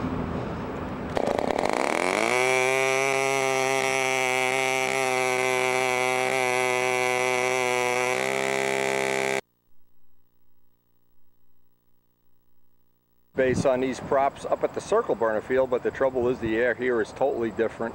And actually we're at the end of this. This is really getting a little bumpier than I want to be risking the plane in right now, so may try to get one more from the tripod, but that's going to be it.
But again, that's one of the moot points, one of several things we have to take into consideration on this design. On the original ones, it was real easy because what we were doing, we were using motors that we had built many planes for. We knew exactly how to get the vertical CG right on the money. Came out with the vertical CG right on the money. So, but that's not true now. Now the vertical CG, because the fuselage is going to be a lot more like Millie's, where it's a big scale fuselage, big, wide, draggy, 3-inch spinner, maybe 2 3/4-inch spinner, a lot more parasitic drag. In fact, Millie has more parasitic drag than the Tiger Cat does, if you look at the fuselages, or a traditional plane like Miss Ashley. So there's a lot of dilemmas we need to work through, and it's this relationship between the lead outs and the thrust line that's going to be paramount. And we're hoping that that's going to, well, we don't know for sure, but we know that Al has done a lot of work with it, and he's always willing to share it with us. But that's going to be one of the things I need to think about. Joe has already got the wings framed out. About a month from now, I'm going to be picking up this part of the project with the part that I do, making the controls, installing the belt crank, making some kind of a flap horn, making a lead out guide. These wings are just, one is 7.2, one is 7.4. They're plenty light, and we're really, this is one of the things I needed to wait to this point in the year, because I needed to know where the Novanta balanced out, and Jose Modesto's test plane with that 90. That 90 is almost like having 2 motors in the plane. 2 motors. What a unique concept.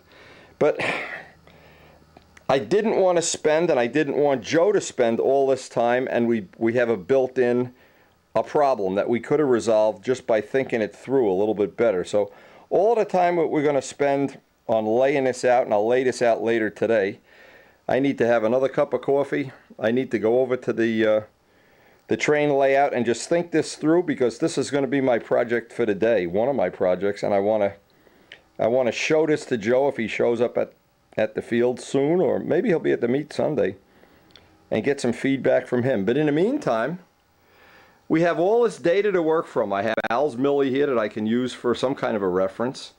I have the Tiger Cat, of course, which it has the same airfoil. By the way, the Tiger Cat, the B-24, and the A-26 share that airfoil, that root airfoil. So, and that's Dave Downey's airfoil. From Dave is an engineer at Boeing. So we're trying to build on the success we've had and add these planes. Where do you fly them? You know, there's not too many places. You couldn't fly them like at a small field, I don't think. No, where we live. Nope. In Leonia. Not a chance. That radio control site is too small. Nah. Joe Bescher, you couldn't even land there in Joe's site. If you have that Mustang, how are you going to fly it there? Here we come.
the last of the warbirds in.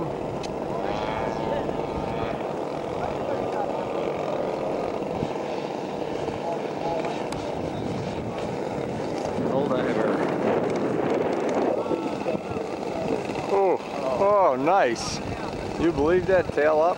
Look at that. Oh, Walt Russell, I hope you enjoyed that. Walt Russell really flew in Helldivers in World War II.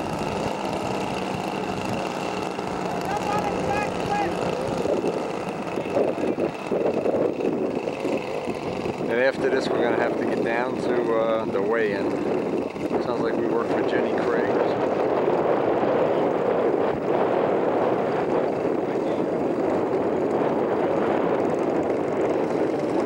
Pretty uneventful. They're going to weigh the models.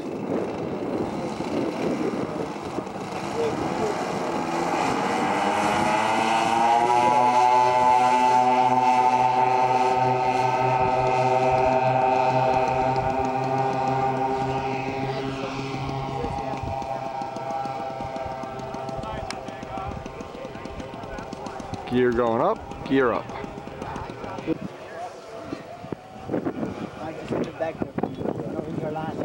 North Carolina, oh my god, this guy.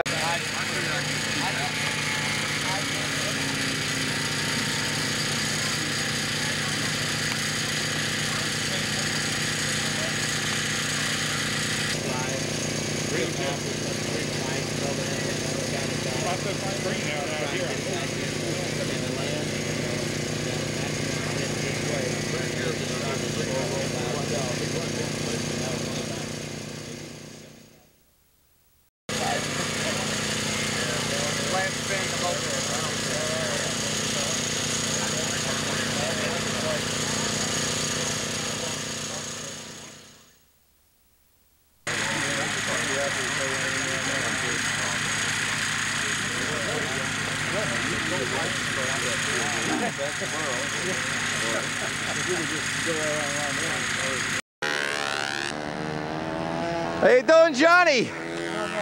Wearing out the wheels?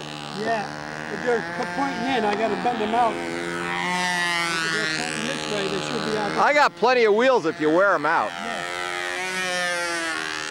All right, Rich is done with his...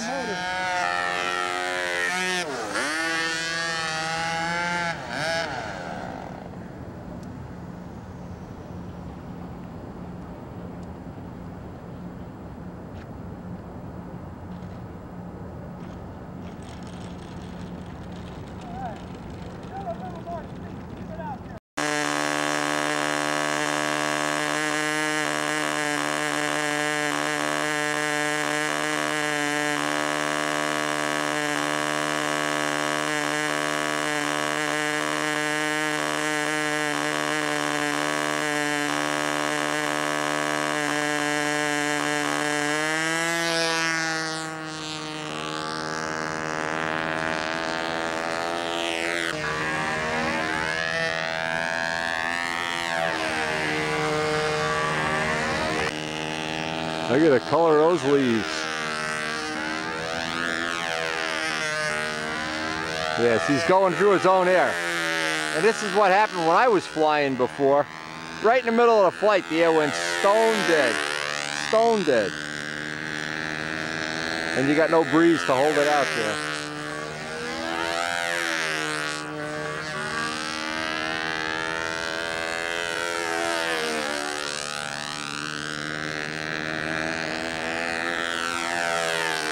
Yeah, in my opinion, it should have a little more pitch in the prop. It's just flying a little too slow. But that hinge line tape definitely helped, especially when you're going to fly slow. So he's going through his own air right now. All that shaking and baking stuff. Shaking, baking.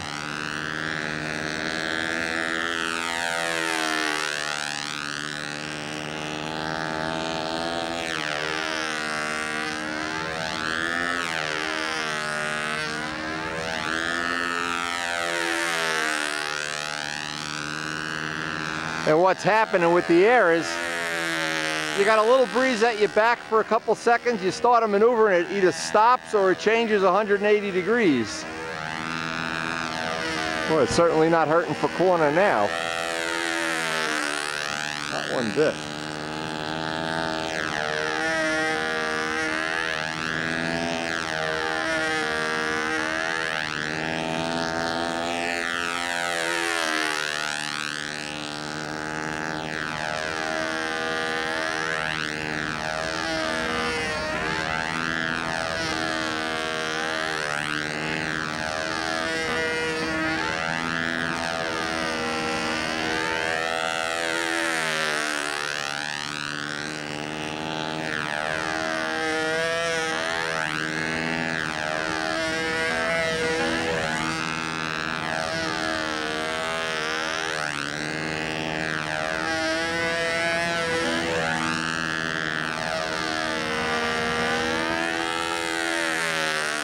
I think one of the things that makes this plane nicer than, aside from the dihedral and the fact that it's a larger plane, the colors that Bob Brookins mixed for this are really semi-scale. They really are very close match to the real colors. Oh, nice motor run up there, Rich.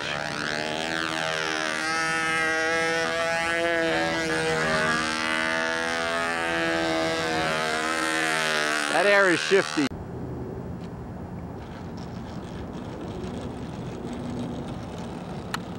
Tail wheel up landing reminiscent of Al Raby. I love it. Right in the middle of a maneuver, the air's moving back and forth. Don't get too cute, Chickie. We don't want to have any repairs to do here. I want a winter without repairs.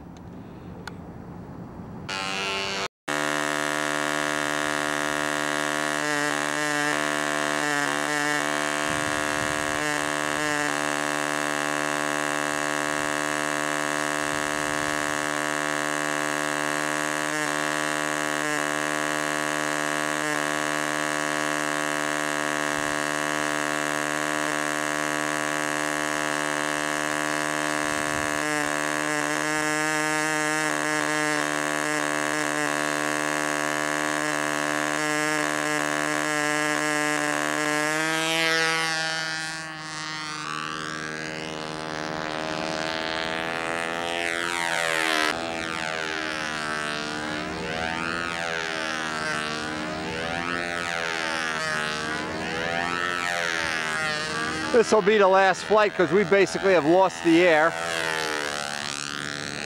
And it definitely is cold. It's in the 50s, although it's bright and sunny. And we don't really know how long the engine's running yet, so Rich is going to be safe, which is really a good idea. But again, the air didn't last long today. Didn't last till normally 10, 11 o'clock, 12, not today. But this was an important day for Rich because this is really the first day that I've been able to help him trim the plane, and plus he uncovered that little time bomb of the lines. Those thin strand lines, they have, you know, you need to monitor them. And as soon as you see one strand even close to coming loose, dump them. And Rich has got this running rich. And I think the next level of trim here is we're going to have to make them up some propellers. Okay, we still have to put the rest of the formers in here. Well, we would have liked to finish one the other day, but it didn't work out that way. We want to finish today's mail. I got something really nice. This is going to be an interesting exercise, and today's a good day to do it. The reason is, this is really important. Watching the weather every day, of course. Tomorrow, it's supposed to go up to 50 degrees. Can you imagine? I mean, it's like we're living in sunny California. Anyway, these came in the mail. They're two Brian Ether props. And what I wanted to do, I thought, and these are Rich Walbridge's props. What we're going to do is pitch them, balance them, get them ready. We're going to put them on a Spitfire, which has Rich Walbridge's engine and pipe. And we're going to get, if it's a flyable day tomorrow, get some feedback for him. So he can put these on, because basically he's going to put them on that engine combo anyway. And what I'd try to do here is make one a little higher pitch. In other words, I have a gauge where I would like my props pitched. And I will make one a tad faster and a tad slower. The reason is, in sunny California, where he's going to be using these, what's going to happen is the air density is a lot less, the temperature is higher. So he's going to need a tad more pitch. And the one with just a little bit less pitch, I will make just a tad less pitch, and that'll probably work good in, or we'll go back and forth until we get it to work in 50-degree weather, which is what we may have tomorrow. Now, depending on how good the weather is, and I really hope it is going to be a great flyable day. The problem is the weathermen always lie. But even if they do, I got this in the bank ready to go, and then once I get this all set up for tomorrow's session, what I can do is spend some time doing any work that still has to be done. There's a bunch of little details. Or I can look at my list of things that I want to make up, little parts. For instance, I can make the push rod for the other bell crank. Because before we go to put in the gear blocks, and actually I could do the inboard tip too. If all else goes well, just sneak up on this needle valve setting little by little. This is one of my tests that the engine is really coming in nice.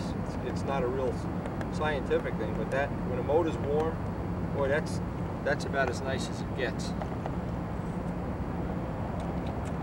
And of course, I didn't plan it this way, but it's a giant advantage not to have you know, other people flying, because I can get back-to-back flights. I can get through my gallon of fuel in a relatively short time, get some tripod flights. If we get even a little bit of breeze, it's just totally dead right now. Great air, I guess, if you're a bird.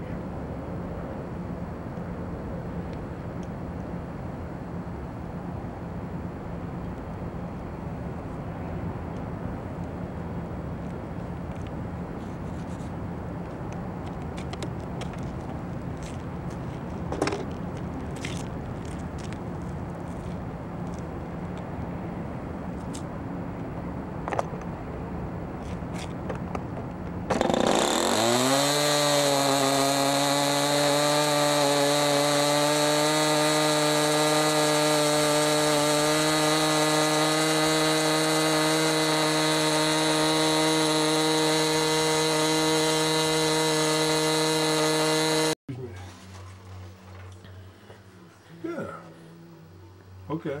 And if I find pictures of that G-Fire, I've been looking everywhere for that G-Fire. Well, I sent you shit like that. I put it on a disc. You know, the color. Yeah, but I'd like to have like the whole, you know what I mean. Well, I'll tell you who would. Woolridge, a kid from Santa Barbara, wherever he's from, he could find that. See, you know. He might already have it, yeah. I've had some of those. I mean, it's silver and it's got. It's a privately owned. It's one of the 52. Yeah. It's one of the 52 flyable ones. I can mail you the spinner. That's no big deal. Okay, because to me that would be at least from a, you know, and I'd like to take that original Spitfire drawing. Sure. Only to have that to reference. Yeah, this is the most, Downey's is the most scale one of all of the Spitfires. You know, it can't look like that, but if I could get that O-jive in there. And see, now, this is where I think you could, with the bubble canopy, you know. Well, you know what? You know what you could do? If you email, I'll email Rich Walbridge today and see if he's got the book with the bubble version. Maybe he can make us, we just need to know the fuselage length, what length we're looking for. Well, I hope you enjoyed those look-back memories. Tomorrow we're going to get back to the shop. We're going to start to open up the tail, picking up the construction of the Spitfire for 2008. And we hope you enjoyed all the videos, actually not from only last year, that we've ever made. Kind of a little payback for all the fun we've had, all the enjoyment, all the good times we've shared with all our friends. And as always, Karen and I both thank you for joining us. Keep sharing the video and keep enjoying the world of model aviation.